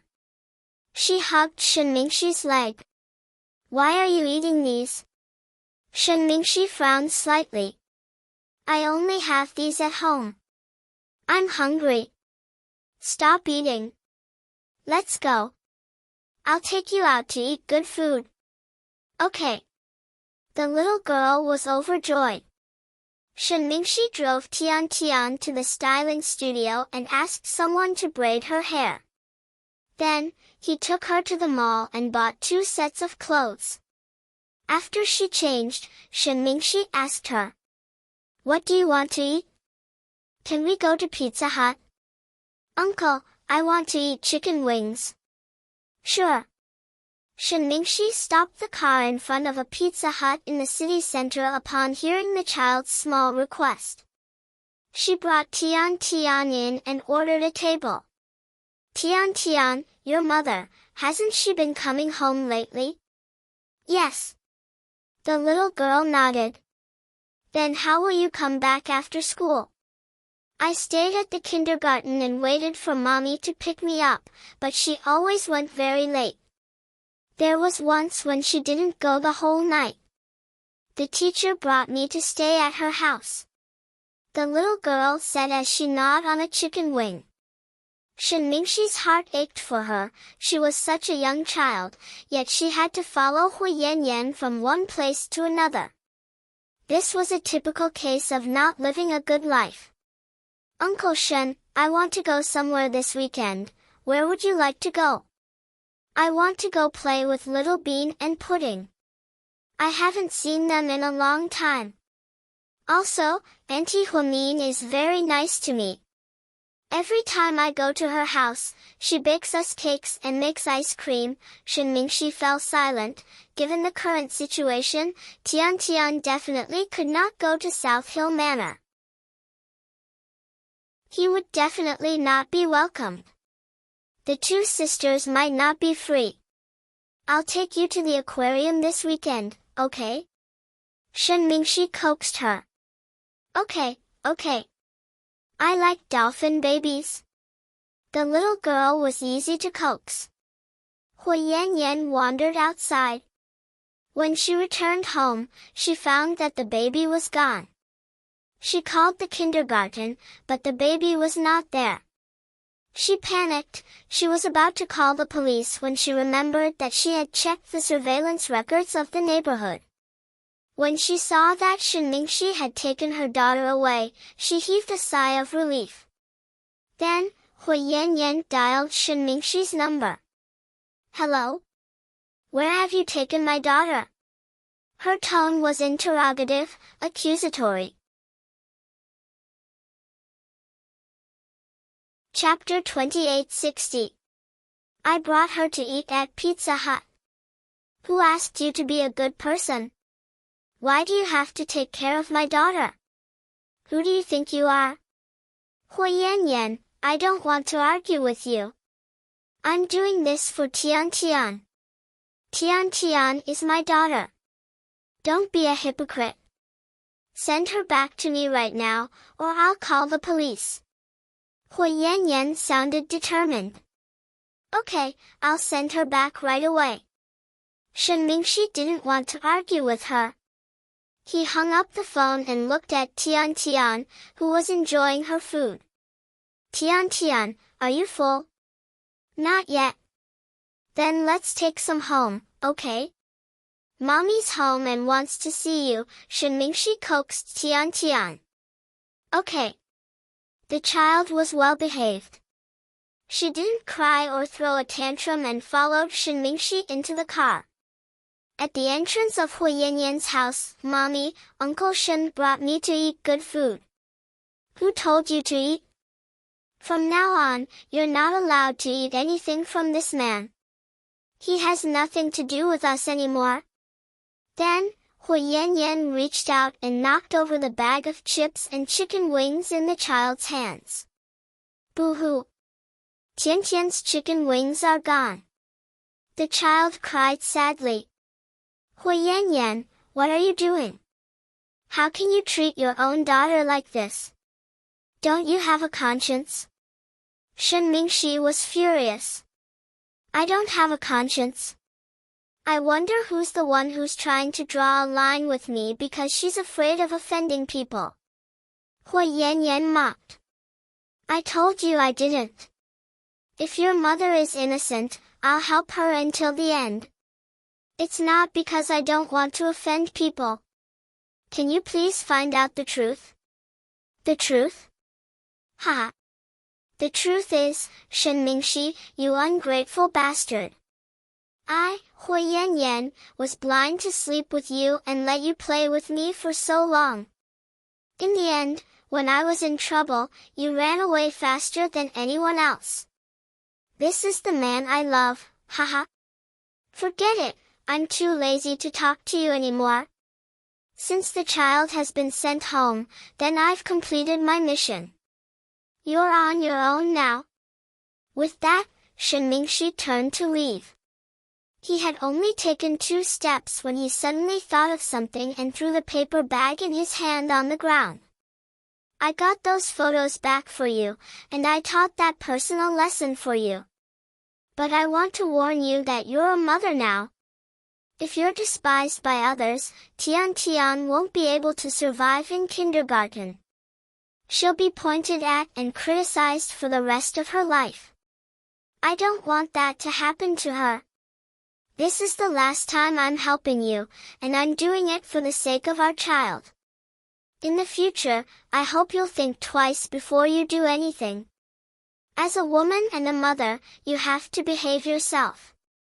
Then, Shen Mingxi strode out of Hui Yan's place. Hui Yan squatted on the ground and opened the craft paper bag with trembling fingers.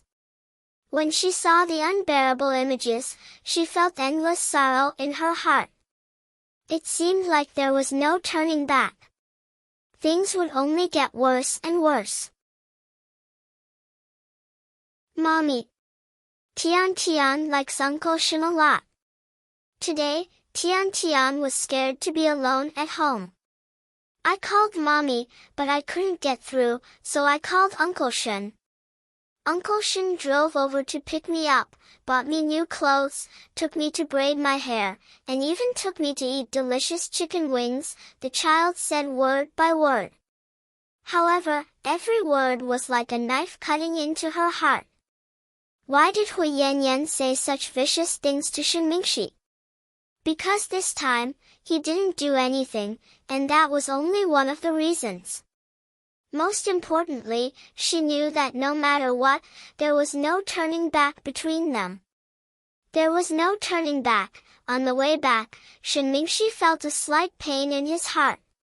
Every time he saw Hui Yan, the beautiful memories of the past would surface in his heart. Suddenly, a big truck honked across the road, but it was too late for him to brake.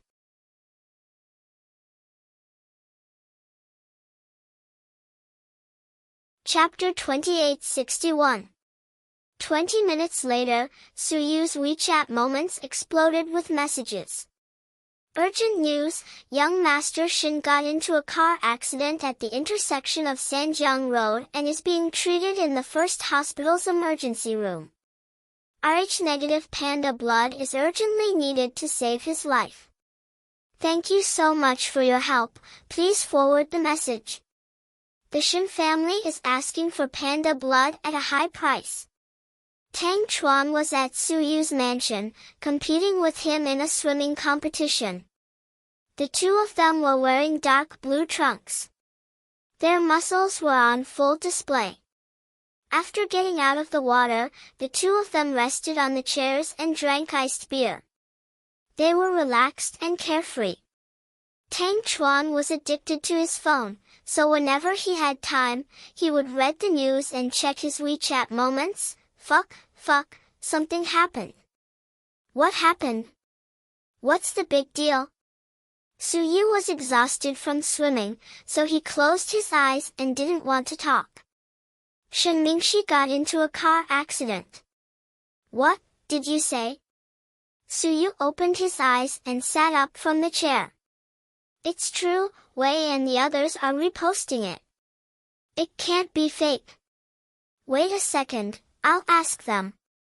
Then, Tang Chuan immediately dialed a friend's number and verified it. After asking a few questions, Tang Chuan hung up, his expression grim. It's true, something happened. Where is he?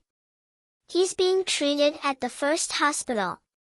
It's said that he got into a car accident at the intersection of Sanjiang Road. It's pretty serious, and we don't know if he's still alive. But the worst thing is that Rh-negative panda blood is urgently needed. This blood type is crazy, and there aren't many of them in the country. What should we do? The first hospital is running out of stock. If they can't supply it, his life might be in danger. I'll forward it.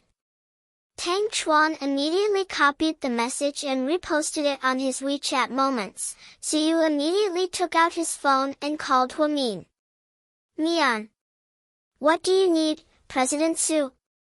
Huamin was watching cartoons with the twins at home and didn't notice the news. Let me ask you, does Southside have panda blood? Rh-negative blood? Huamin was stunned. Yes, it's you, HK negative. Suyu was also dumbfounded. It's Rh negative, right? Huamin corrected. Yes. It's that Rh negative. Do you have it in the Southern District? What do you want to do? Huamin asked curiously while eating the orange. Shen Mingxi just got into a car accident and is being treated at the first hospital. This blood type is urgently needed. What? Shen Mingxi was in a car accident? Huamin asked in surprise. Yes.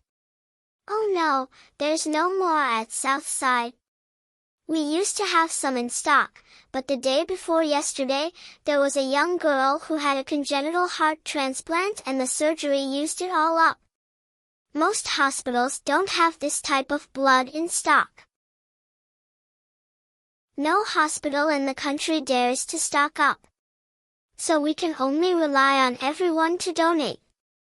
Hurry up and contact the media and ask everyone to donate. Alright, I got it. After hanging up the phone, Suyu immediately walked into the villa. Where are you going, Lord Su?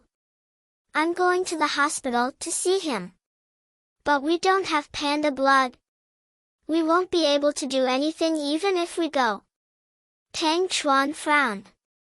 Still, we have to go. It's better than staying here. Then, Suyu drove Tang Chuan to the first hospital in his black Lamborghini. Outside the emergency room, other than the Shen family, there were also some of Shen Mingxi's friends. The small corridor was filled with dozens of people. Mr. Su is here. Someone in the crowd shouted, and everyone turned to look at Suyu. President Su, do you have panda blood? The Shen family thought Suyu was here to donate blood and rushed over to grab Suyu's arm. Chapter 2862. I'm not. Suyu raised his hand and rubbed the tip of his nose awkwardly. Hearing Suyu's denial, the Shen family was once again disappointed. What should I do? Someone save my son. Shen Mingxi's mother cried so hard that she almost fainted. She was supported by two young women. Just then, Suyu received a WeChat message. It was from Huamin. Huamin, Lord Su, where are you? Suyu, the first hospital. Huamin, how's young Master Shen? Suyu, he's still in the emergency room, but it doesn't look good. He seems to be in urgent need of Rh-negative blood. Huamin, it happened so suddenly. I almost forgot that my brother, Enrich, has Rh-negative blood. Suyu, what? Enrich? That's great. Huamin, yes. So, I wanted to ask you if anyone donated blood. If not, I can contact Enrich. Suyu, then hurry up. The Shen family is worried sick that no one is coming. Huamin, okay. I'll contact you later. Suyu, okay. 3 minutes later, Huamin sent another WeChat message. Huo mean, bad news. Ni Yang isn't here. Jia said he went to Seoul with a few friends. He'll be back in 5 hours at the earliest. Suyu, 5 hours? He won't make it. Huo mean, then what should we do? I'm in a hurry. You see, Suyu, don't worry. There'll be a way. It's a big city and there's a reward of 1 million yuan. Don't worry. Huo mean, okay. Let me know if you have any news. Suyu, okay. After sending the WeChat message, Suyu looked up and saw some noise in the crowd. Someone shouted, Wei Ying is here. Suyu looked over and saw Wei Ying walking over in white sportswear and a black baseball cap. Since it was already late, Wei Ying must have been in a hurry to put on her makeup, so she didn't have any makeup on. But the strange thing was that she looked much better without makeup than with makeup. It was Suyu's first time seeing Wei Ying with such a clear face. Uncle, Auntie, how is Mingxi? Wei Ying asked. Not good. Mrs. Shin covered her face and cried. At this moment, Wei Ying looked up and saw Suyu looking at her. Wei Ying nodded slightly and greeted Suyu. Brother Suyu. Did you come from home? Where's your brother? Suyu asked. I didn't come from home. I went to the hot springs in Jing County with my friends. When I saw the news on my WeChat moments, I immediately drove back. Thank you for coming back to see Mingxi at this time. The Shin family is sorry, Mrs. Shin said. It was known that Shin Mingxi had insisted on divorcing Wei Ying because Hui Yanyan was the third party. So, although Wei Ying had a bad temper, she didn't do anything outrageous. Because of this, the Shin family and the Wei family were still at odds. Shin Mingxi's parents had always felt sorry for Wei Ying. After all, their son had ruined the reputation of a girl from a prestigious family. Auntie, it's not the time to talk about this. Take me to the doctor. I want to donate blood. Donate blood? Mrs. Shin was surprised. Auntie, I have Rh-negative blood, just like Mingxi. Wei Ying smiled slightly. Hearing this, everyone was dumbfounded. Chapter 2863. Ying. You. Mrs. Shen was too shocked to speak. Wei Ying and Shin Mingxi had been dating for a long time and then got married, but no one knew that Wei Ying also had Rh-negative blood. Even Suyu was stunned. Fuck. Are you serious? I never heard that old Wei has Rh-negative blood. Tang Chuan was also dumbfounded. Wei Ying and Wei Liao were biological siblings, but Wei Liao didn't have Rh-negative blood. Who said that the whole family must have Rh-negative blood? You don't know shit. Suyu looked at Tang Chuan in disdain. You're wrong. It's not that I don't know anything. What do I know? Tang Chuan chuckled. Wei Ying's timely arrival solved the emergency, and everyone let out a sigh of relief. Who's here to donate blood?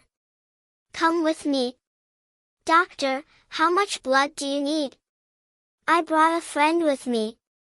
Wei Ying pulled on a fashionably dressed beauty behind her. It depends on the details. All of you, come in first. Okay. Wei Ying and her friend changed into their clothes and went in to draw blood. The group of people finally calmed down. Shit. I didn't expect the plot twist. Wei Ying is here to donate blood. I thought she'd never see Shin Mingxi again, Tang Chuan gossiped in a low voice. Wei Ying has a bad temper and a bad mouth, but she really loves young Master Shen. Otherwise, she wouldn't have done everything for him all these years. Although they're divorced now, a day together as husband and wife means endless devotion to each other. Even a woman wouldn't be so heartless. Of course, Hui Yanyan is an exception, Suyu said. Fuck, speaking of Hui Yanyan, I'm so angry. Young Master Shin's car accident is most likely related to her. I heard that young Master Shin left her house and got into a car accident on his way home. I'm sure that bitch said something to young Master Shin that triggered him. Otherwise, how could something like this happen when he's driving so steadily and not drunk? If something really happens to young Master Shen, I think that slut, Hui Yanyan, should also be arrested and beaten up. Hui Yanyan is indeed. Forget it, I'm not going to comment. I'm too lazy to talk about it. Suyu leaned against the wall of the corridor. He took out his phone and sent a WeChat message to Huamin to report the situation. Suyu, calling Dr. Hua. Huamin, yes. Suyu, young Master Shin can be saved. Someone is here to donate blood. Guess who it is? Huamin, give me a hint. The range is too wide and I can't guess. Suyu, it's someone you can't even dream of. It's the least likely person to be her.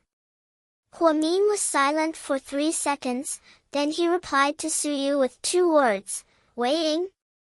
Suyu, fuck. Did you really guess or did Tang Chuan tell you? Huamin, I swear no one told me. Suyu, then how did you guess so accurately? Huamin, because you said it was the least likely person. Suyu, I thought you would say Hui Yanyan. She's also the least likely person. Suyu was puzzled. Huamin, I know Hui Yanyan's blood type. It's not Rh negative. Suyu, I see. Smart Dr. Hua. I admit defeat. Huamin, it's really weighing. Anyway, it's good to be able to save him. Suyu, yeah. We're all relieved.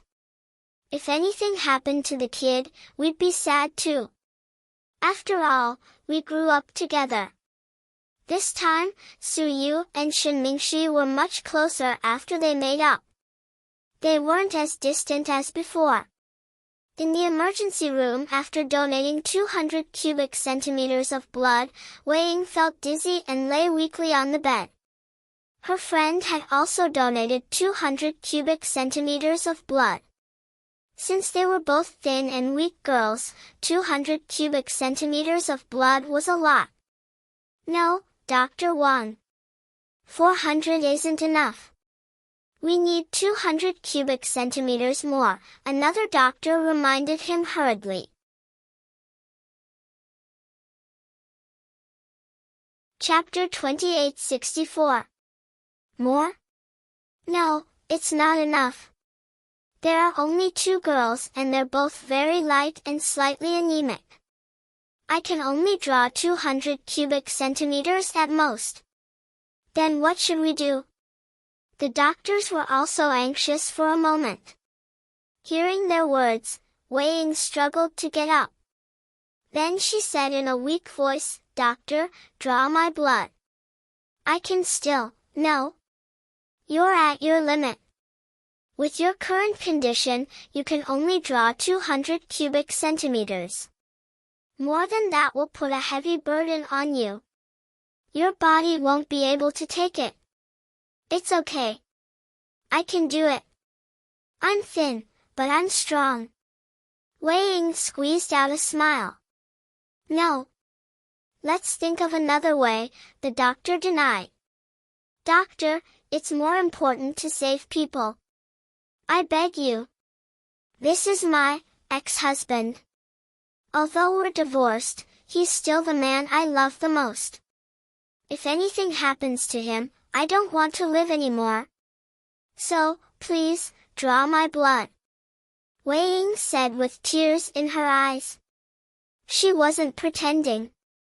She was speaking from the bottom of her heart. Shen Mingxi was unconscious and couldn't hear her. The Shen family was outside the door and didn't know. The fact that Wei Ying said these words at this critical moment showed how deep her love for Shen Mingxi was. But the doctors seemed to be in a difficult position. They were afraid of taking responsibility. No buts. I'll take responsibility for the consequences. I can sign a guarantee, okay? Wei Ying begged again, then we'll draw more. But if you don't feel well, you must tell us immediately and we'll stop, okay? The doctor trembled. Okay. No problem. Seeing the doctor agree, Wei Ying stood up unsteadily and walked over to draw her blood. The needle pierced through Wei Ying's blurry blood vessels again. She only felt a slight sting like a mosquito bite. But with the loss of blood in her body, she was very tired. Wei Ying felt dizzy and had motion sickness. She wanted to throw up but couldn't. She felt sleepy and wanted to sleep, but she didn't make a sound. Finally, she forced herself to let the doctor draw 200 cubic centimeters of her blood. You're so brave. Your husband, no, your ex-husband will be touched when he wakes up. The doctor praised Wei Ying. There's no need for that. I just want him to be safe and sound, just like before. There's no need to be touched. Wei Ying carefully rolled up her sleeves. As soon as she stood up, she blacked out and fell to the ground. This lady? Frightened, the doctors hurriedly helped Wei Ying onto the bed. Then, he took his blood pressure and did a checkup. He's all right. He's just bleeding too much. He needs more sleep and rest to replenish his blood. The doctor said. Push him out and let the family members outside take care of him. We'll continue with the surgery. All right. When the two nurses wheeled Wei Ying out, the people outside the door swarmed toward her. Humans were selfish after all. The Shen family came over and asked, "How's my son?" The patient's life is no longer in danger, the doctor said. The Shens breathed a sigh of relief. You must thank this lady. With her frail body, donating 200 yuan was already her limit. But just now, knowing that we were short of blood, she forced herself to donate another 20 yuan. She exceeded her limit and fainted. She sacrificed the most, so please take good care of her. After the doctor finished speaking, everyone fell silent.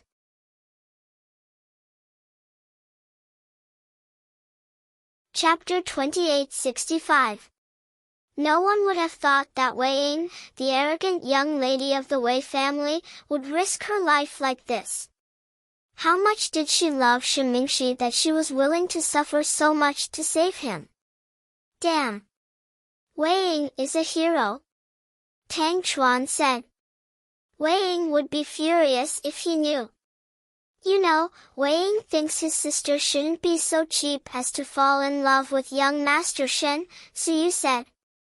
Love is a magical thing. You can't say it's cheap, right?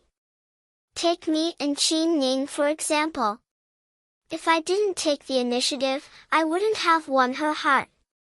Love is a game of one pretending to be reserved and the other shameless.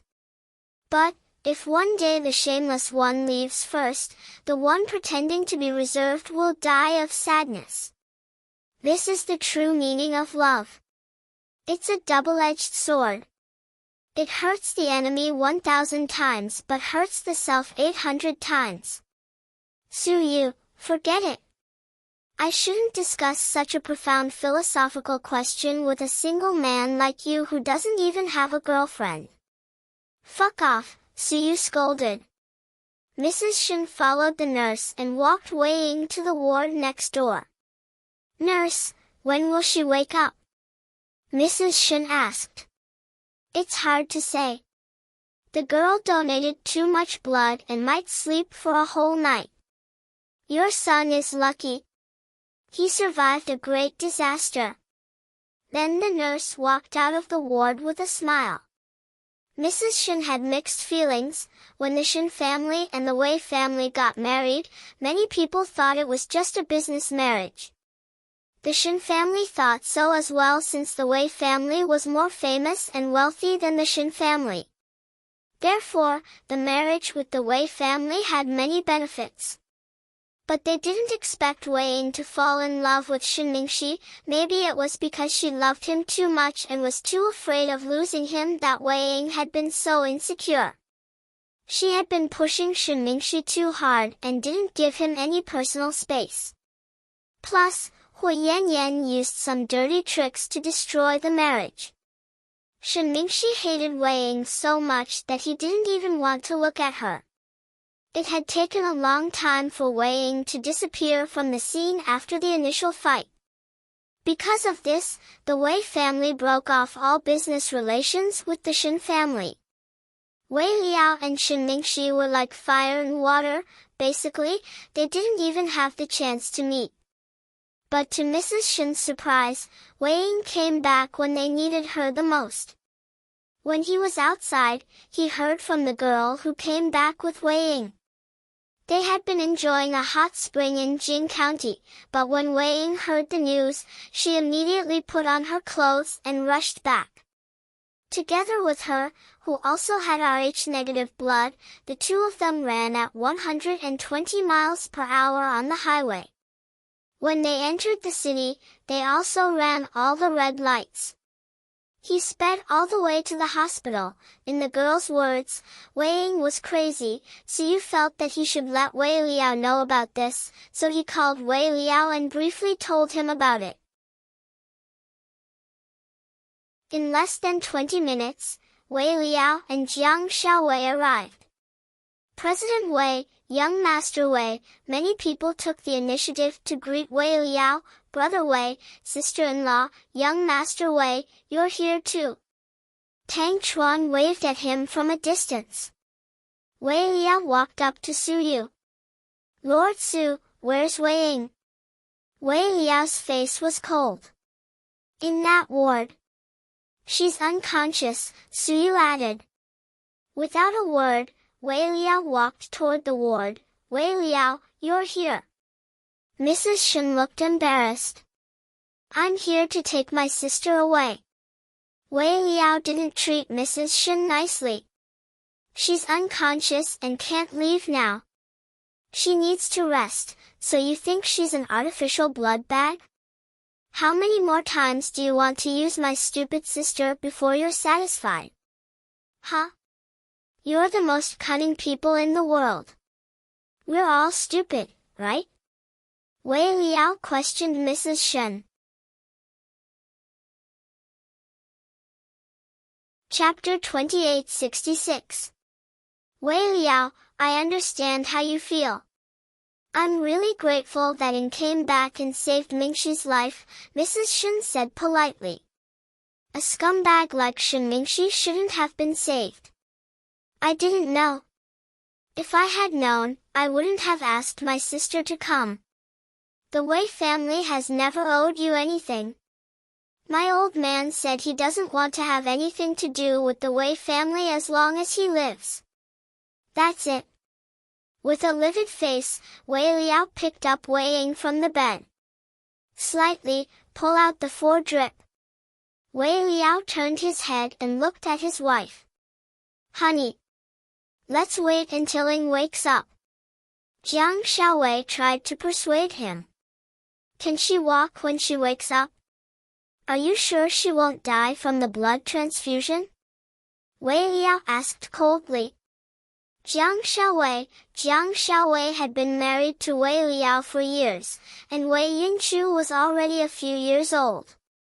They had always been close to each other, although their love for each other wasn't as earth-shattering as that between Qing Chu and Hu Min. But in the past few years, Wei Liao had been very good to Jiang Xiaowei. She had always been the one who called the shots in the family. It was the first time he had dissed his wife in public, but Jiang Xiaowei knew it wasn't Wei Liao's fault this time. The war between the Shen family and the Wei family had shocked many media outlets. It was still fresh in people's minds. Wei Liao had always been a low-key person, but he had been pushed to the center of attention. Therefore, the breakup of Wei Ying and Shen Mingxi's marriage hurt not only Wei Ying but also all the members of the Wei family. During that time, the Wei family's stock price had plummeted. Now that she thought about it, it was a dark past. Okay. Let's go. Jiang Xiaowei didn't insist. She gently removed the four from the unconscious Wei Ying and quietly followed behind Wei Liao.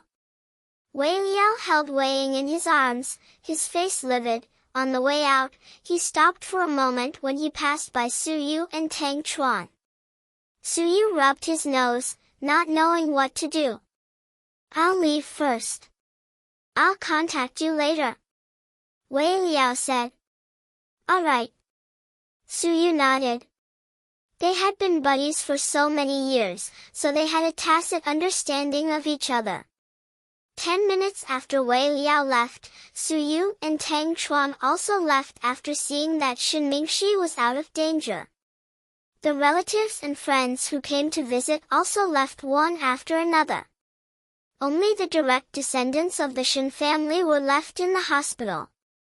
"Madam, you should go back first. You're old and your blood pressure is high. It'll be dangerous if you don't sleep well. Young master has us here." The maids took turns to persuade Madame Shen. "No. I want to see him wake up with my own eyes." Madame Shen held her son's hand tightly and looked at him without blinking. Old Mr. Shen was supported by his assistant. Seeing that his son was fine, he left in the middle of the night. When Su Yu got home, Little Bean sent him a video call on WeChat. "Hello, Little Bean. What's up?" Su Yu chuckled. "Can't I call you for nothing?" "Of course you can. What's up? You don't sound right. Did your sister beat you up?" Su Yu asked with a chuckle. "Humph. Am I that low? Look at my weight." "She can't beat me," Little Bean bragged. "What are you doing?" Su Yu asked. "My mommy asked me to send it to you. Maybe she misses you." Little Bean began to talk nonsense. "Get out of here. Don't talk nonsense." Su Yu blushed. At this moment, Huamin took over the video call. She was wearing a very simple half-sleeved dress. It was very conservative and had English letters on it. It gave people the feeling of a breeze. "You're home. How's the situation at the hospital? I heard from Xiaowei that Mr. Wei was very angry." Huamin asked softly. Chapter 2867. Don't mention it. I've known young Master Wei for many years, but it's the first time I've seen him so angry.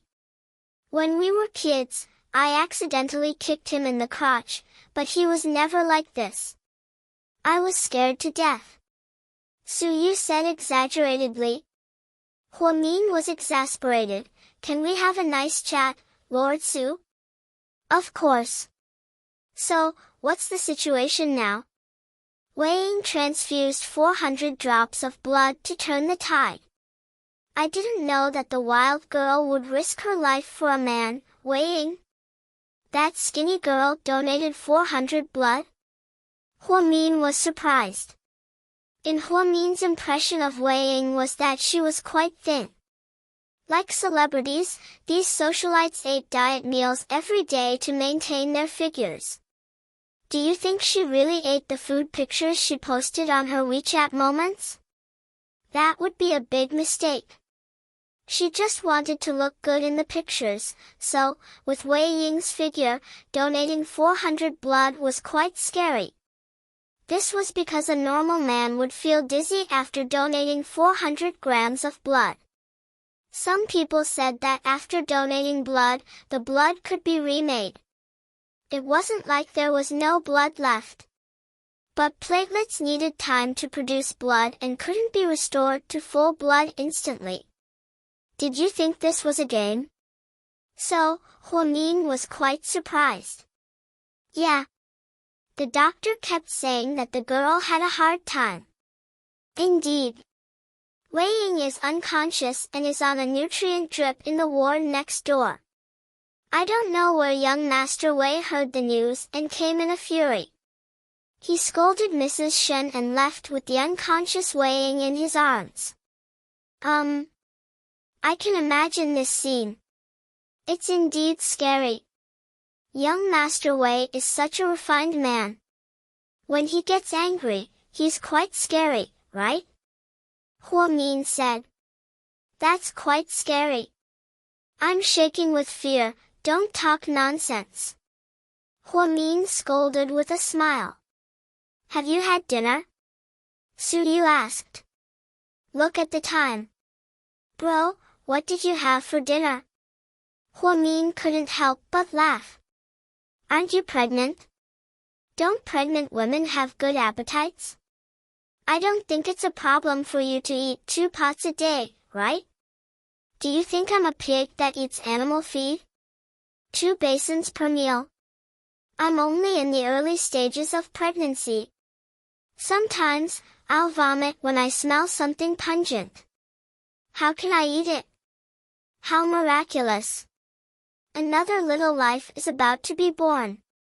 Su Yu thought about Huamin becoming a mother again. It was quite emotional. The difference between the Huamin now and the Huamin 4 years ago was like heaven and earth. 4 years ago, Huamin lost Qin Chu, and her life was worse than death. She even suffered from prenatal depression and wanted to commit suicide. Every day, he had a lot on his mind. Now, Huamin had a daughter, a husband, and a family. She was so happy that Su Yu was happy for her. Even though, there was still a sense of loss in the depths of his heart. Dr. Hua, this time, what gift should I give you when you give birth to Heir Bao? Lord Su is so generous. You can give me Imperial Star as a gift. When he grows up, he can hook up with any female celebrity. Ha! You make it sound like you'll definitely give birth to a son. Su Yu also laughed. Are you giving it to me or not? Yes. If you give birth to a son, I'll give it to you. It's just a company, no big deal, Lord Su boasted.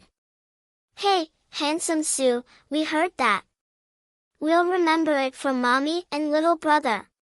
Don't go back on your word when the time comes, okay? Little Bean poked her little head out from behind Huamin and stuck her tongue out at Su Yu. You girls were sent by the Jade Emperor to bankrupt me, right? Su Yu didn't know whether to laugh or cry. At this moment, the door opened. Honey, come here.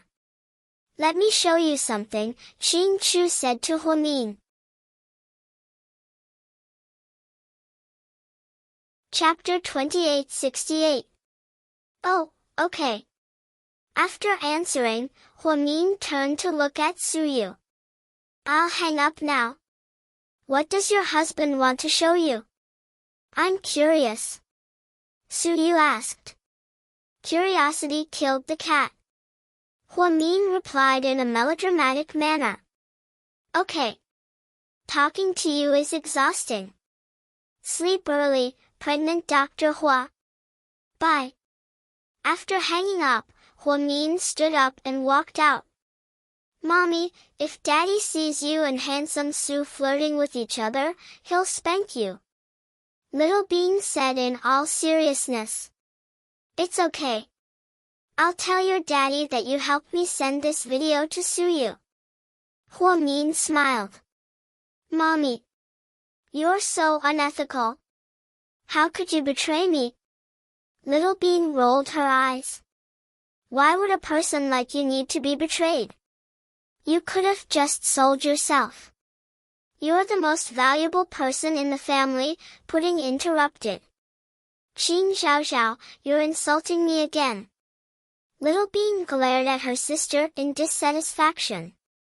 So, you're going to talk to your Galbo Yuan again? Pudding was jealous. No. This time I'm changing my strategy. I'm going to talk to your Wei Yinchu and let him see the true colors of your evil sister.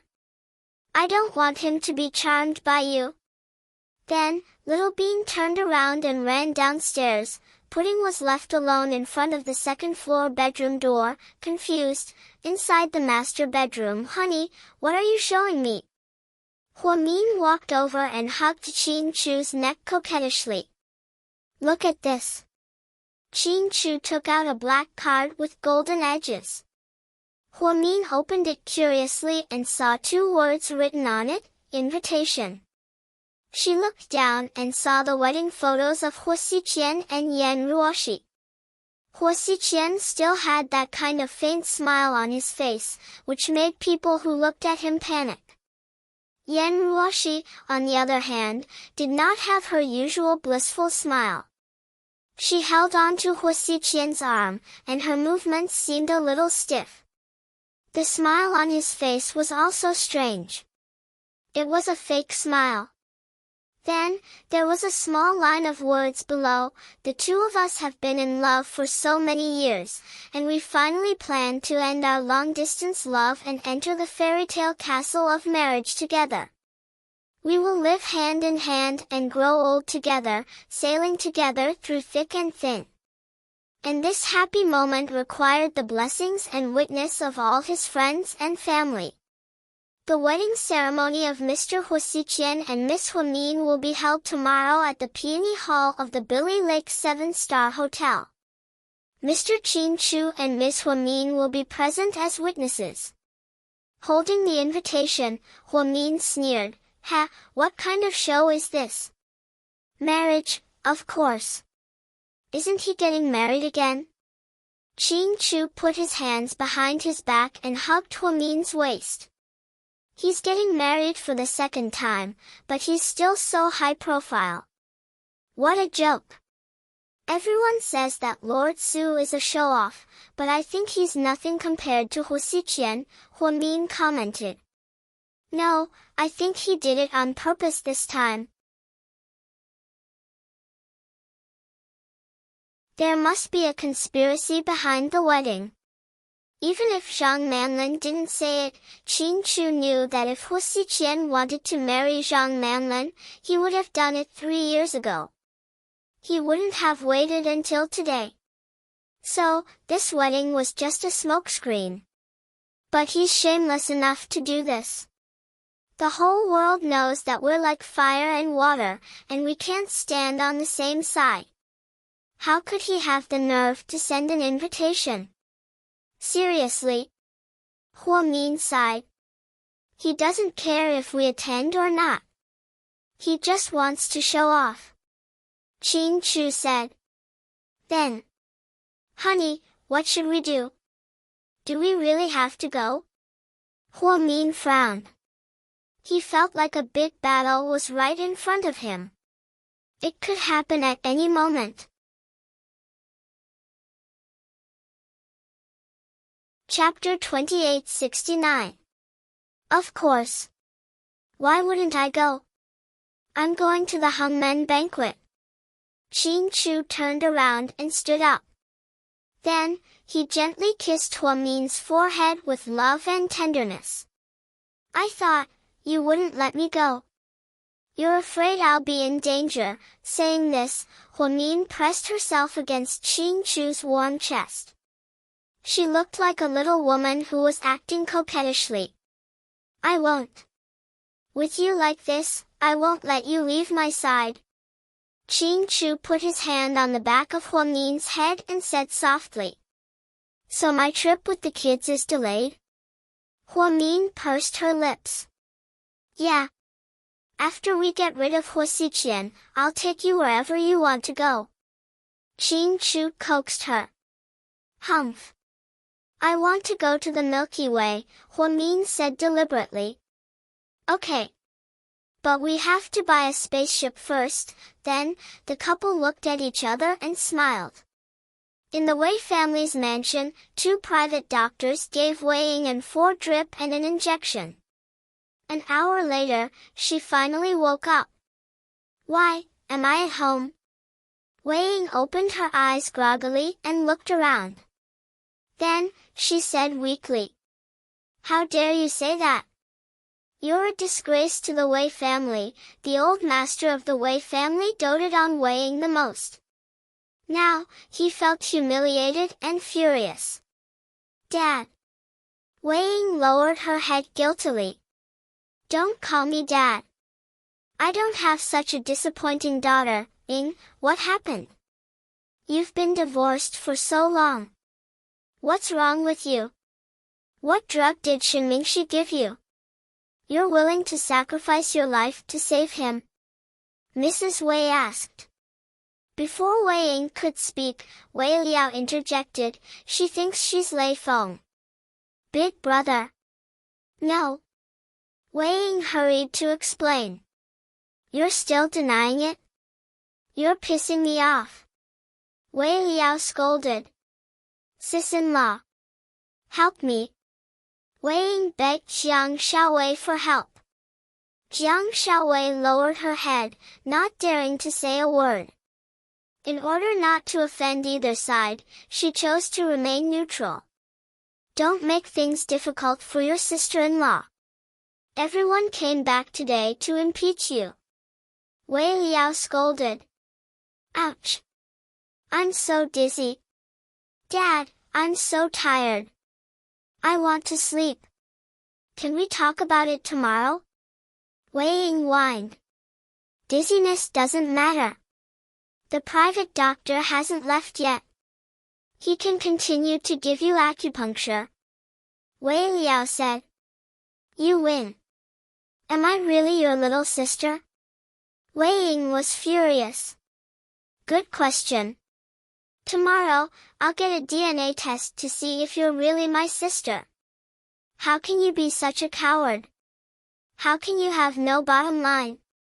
You were dumped, but you still ran back to donate blood. Who do you think you are? Wei Ying, Shinmingshi's death has nothing to do with you. Wei Liao finally couldn't stand it anymore and flew into a rage. Big brother. You know I've liked him for many years. I can't just watch him die like that. Wei Ying was rarely so gentle. She was used to being a tyrant. There was a rumor in the circle that Wei Ying was the female version of Su Yu. She had a fiery temper. She was a typical spoiled rich girl and was very pretentious. Well said. Why don't you think about why Shinmingshi didn't divorce you for the sake of our friendship and got together with Hui Yan in a high-profile manner? Don't you know how long our families have been fighting because of you? I thought that you would slowly get better after this matter was over. But look at you. Look at how busy you are when there's a slight disturbance. Why don't you think about your own status? Who do you think you are? Now that Shinmingshi is in trouble, why didn't his beloved woman come to visit him and donate blood? What does it have to do with you? Wei Liao demanded. Hui Yan doesn't have Rh-negative blood. I have the same blood type as him, Wei Ying argued in a low voice.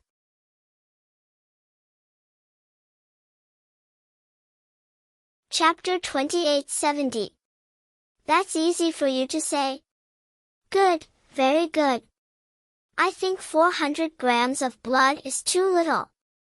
You should donate 5 kilograms. Wei Liao scolded Wei Ying in a fit of pique. Wei Ying, big brother, don't be angry.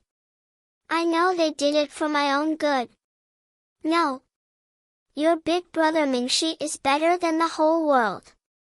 Wei Liao continued in a fit of pique. Big brother, I saved his life and can't ask him for his blood back. I'll listen to you. I'll just help him and won't go to him again, okay? Wei Ying knew what she did this time disgraced her family, so she didn't dare to be as arrogant as usual. Her tone turned gentle. Don't keep pestering him. I heard Shen Mingxi broke up with Hui Yanyan. Maybe if you help him, he'll be touched and come back to you. It'll be a great favor to you, big brother, don't make me angry. Your words hurt my heart, Wei Ying said in a low voice. Hurt your heart? When Shen Mingxi did that to you, you didn't hurt him so much. Wei Liao didn't let it go and continued with his vicious words. Finally, Jiang Xiaowei couldn't stand it anymore. Holding her husband's hand, she said, Okay. Ying lost a lot of blood and needs to rest. She's regretful, so let's not talk about it. Let her rest. We'll talk about it when she's well rested. Yeah. You two should go back. It's not convenient for Yunchu to be alone at home with the nanny. Go back and check on the kids, Mrs. Wei urged. Okay. We'll go now. Wei Liao looked displeased. Big brother, bye. Sis-in-law, bye. Seeing Jiang Xiaowei pull Wei Liao away, Wei Ying heaved a sigh of relief and looked at Jiang Xiaowei with gratitude. Midnight in the hospital, Shen Mingxi's life was out of danger. A few hours after the blood transfusion, he recovered well and woke up in the middle of the night. Mom. He turned his head and saw that it was his mother who had fallen asleep while leaning against the table. Son, you're awake. Mrs. Shen was very happy to see her son awake. Mom. What happened to me? Shen Mingxi's body was weak. Don't say anything. Mom will call the doctor. After saying that, Mrs. Shen got up and pressed the emergency call button. Doctor, my son is awake. Come and take a look and examine him. Mrs. Shen was so happy that she cried. Not long after, the doctors and nurses rushed over. After performing a series of examinations on Shen Mingxi, the doctor smiled and said, Young Master Shen is recovering well. Don't worry, Mrs. Shen. That's good. Next, stay in the hospital for observation for a while. If there are no major problems, you can go home to recuperate. Because there are no hard injuries on your body, you just need to make sure that there are no blood clots or sequelae in your brain. Okay, thank you, doctor. You're welcome. Contact us if you need anything. Xiao Fang, change the infusion for young Master Shen and continue to reduce the inflammation and swelling, the doctor instructed. Yes. The young nurse quickly changed the infusion for Shen Mingxi and left, closing the door behind her.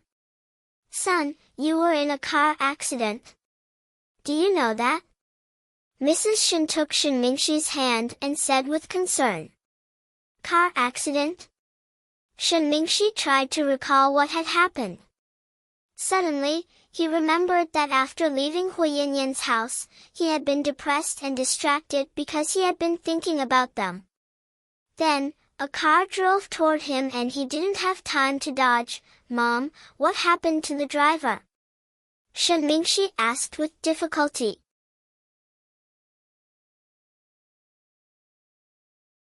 Chapter 2871. The driver on the other side is fine. He only had some minor injuries. You're the worst. You almost, Mrs. Shen burst into tears again. She took out a handkerchief from her bag and wiped her tears. Mom, don't cry. I'm fine now, right? Do you know how dangerous it was? When you were young, I told you not to get hurt and to be careful when crossing the road. When you grew up, I told you to be careful when driving because your blood type is special. It's very troublesome. Do you know that you transfused 600 cubic centimeters of blood? Wow, 600? That's a lot. It looks really serious. Shen Mingxi smiled. You're still smiling? If something happened to you, how could your father and I live? Mrs. Shen was still scared even though she knew that her son was fine. Although she knew that her son was fine, her legs turned to jelly when she first heard the news. She was scared witless. I know. I'm sorry, Mom. I made you and Dad worry. Ever since he broke up with Hui Yanyan, Shen Mingxi moved back to his mansion and his relationship with his parents improved a lot. In fact, Shen Mingxi had always been close to his family. If it weren't for Hui Yanyan, he would have been a good son. This son of the Shen family had always been an obedient and well-behaved boy since he was young. Who would have thought that he would cause so much trouble because of Hui Yanyan? However, even if his parents were angry, they wouldn't really hate their son. After all, he was their biological son. Therefore, his parents quickly forgave him and planned to let him continue working at the headquarters of the corporation.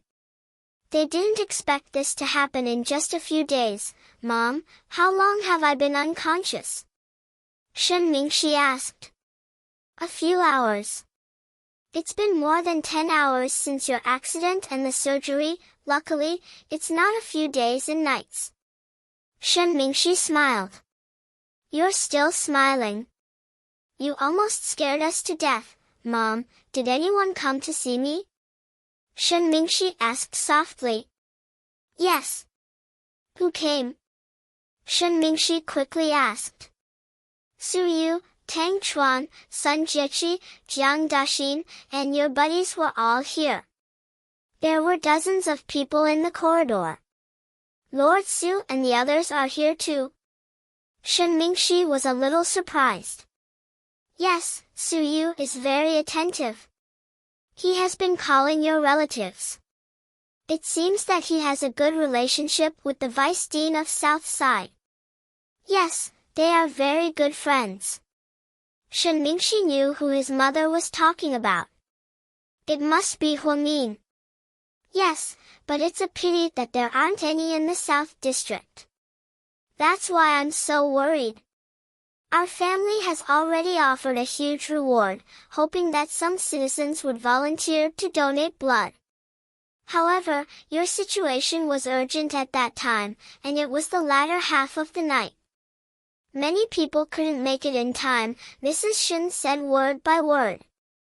Then how did you do it? Shen Mingxi asked. You probably can't even imagine who donated blood for you. Mrs. Shen said as she looked at her son with a complicated expression. Who is it? Little Ing is here. Wei Ying? Shen Mingxi was surprised. Yes, she was afraid it wasn't enough, so she brought back a friend who also has Rh-negative blood. They were in a hot spring in another county. When she heard about what happened to you, Little Ing raced all the way here, risking her life. The most important thing is, the two girls donated 200 yuan each, but it wasn't enough. The situation was urgent, so Little Ing persuaded the doctor to donate 200 yuan more. After the donation, she fell into a coma, Mrs. Shen said guiltily. Shen Mingxi was even more silent after hearing her words. Son, we've let the Wei family down, and we've let Ing down. Finally, Madame Shen said in a heavy tone.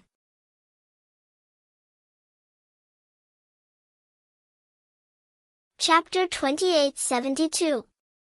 Mom, it's not our family that did her wrong. It's me. Son, although Ing is a little bad-tempered and impulsive, she doesn't have a bad heart. When she was married to you, she was nice to me and your dad. She was willing to buy you anything. This time, she did it for you. Mom, how is she now? She was resting in the ward next door. Really? help me up. I'll go and see her. Hearing that Wei Ying was in the ward, Shen Mingxi immediately stood up. After all, he felt guilty after knowing that Wei Ying had saved his life. But her brother took her away. Her brother? Wei Yao is here? Shen Mingxi was slightly surprised. Yeah, Wei Yao is still mad at our family, so we didn't have a pleasant conversation with him. He took Ying away before she woke up, and I felt quite awkward. I understand. I understand. Mom, I'm sorry for making you and Dad worry about me. Don't say that. If it weren't for that woman Hui Yan didn't come, did she? Shen Mingxi had been asking who had come to see him because he wanted to know if Hui Yan had come. What do you expect from her? That woman only cares about her mother. Does she care about you? Son, wake up. Don't be silly. I know. She didn't come. She didn't even call. Mrs. Shen took her son's cell phone and handed it to him. Shen Mingxi didn't look at it because he trusted his mother. Mingxi, you've always been the pride of your father and I ever since you were young. As a rich kid, you didn't drink, gamble, or do drugs. All your friends were good kids. After you went to school, you excelled in both moral and academic performance. You even worked and studied abroad and got your own scholarship. I thought your life would be so smooth. I didn't expect. Mrs. Shen sighed softly as she said this. Shen Mingxi placed his hand on his mother's wrinkled face to comfort her. Mom, how can anyone have a smooth journey? However, it's always good to experience some setbacks. I wasn't rebellious in the past, but I didn't expect that after I became an adult, I would cause you and my father trouble. Fortunately, it's not too late to turn back. I hope I can break your hearts. What are you talking about? You will always be our son, our pride. Mom, look, your eyes are red. I'm fine now that I'm awake. It's fine as long as there's a nurse here. Go home and rest. No, I want to stay with you. Mrs. Shen insisted. Mom, you're in poor health and your blood pressure is high. If you're here, I won't be able to sleep well. If that happens, it'll backfire, then. Alright, I'll go back. Go to sleep. Hearing her son's words, Mrs. Shen finally stopped insisting and left the hospital with the chauffeur and the nanny. He left the experienced maid to take care of Shen Mingxi. Young master, are you hungry? Do you want me to cook you some porridge? The doctor said that you should eat liquid food for the next few days. No need, Auntie Wu. I'm not hungry. I'll lie down for a while. In fact, Shen Mingxi's emotions were very complicated at this moment. He thought of his car accident, Hui Yan, Wei Ying, and the others. Memories of the past came back to him. Downstairs in the hospital, Mrs. Shen bumped into Hui Yan on her way out. What are you doing here? Mrs. Shen asked harshly. You're tuning in to the Dreamy Chapters YouTube channel. We're so grateful for your support and don't forget to subscribe to join us on this incredible journey through captivating stories. Your generosity through donations truly makes a world of difference, as it's the primary source of revenue that allows me to expand and enhance this channel for you.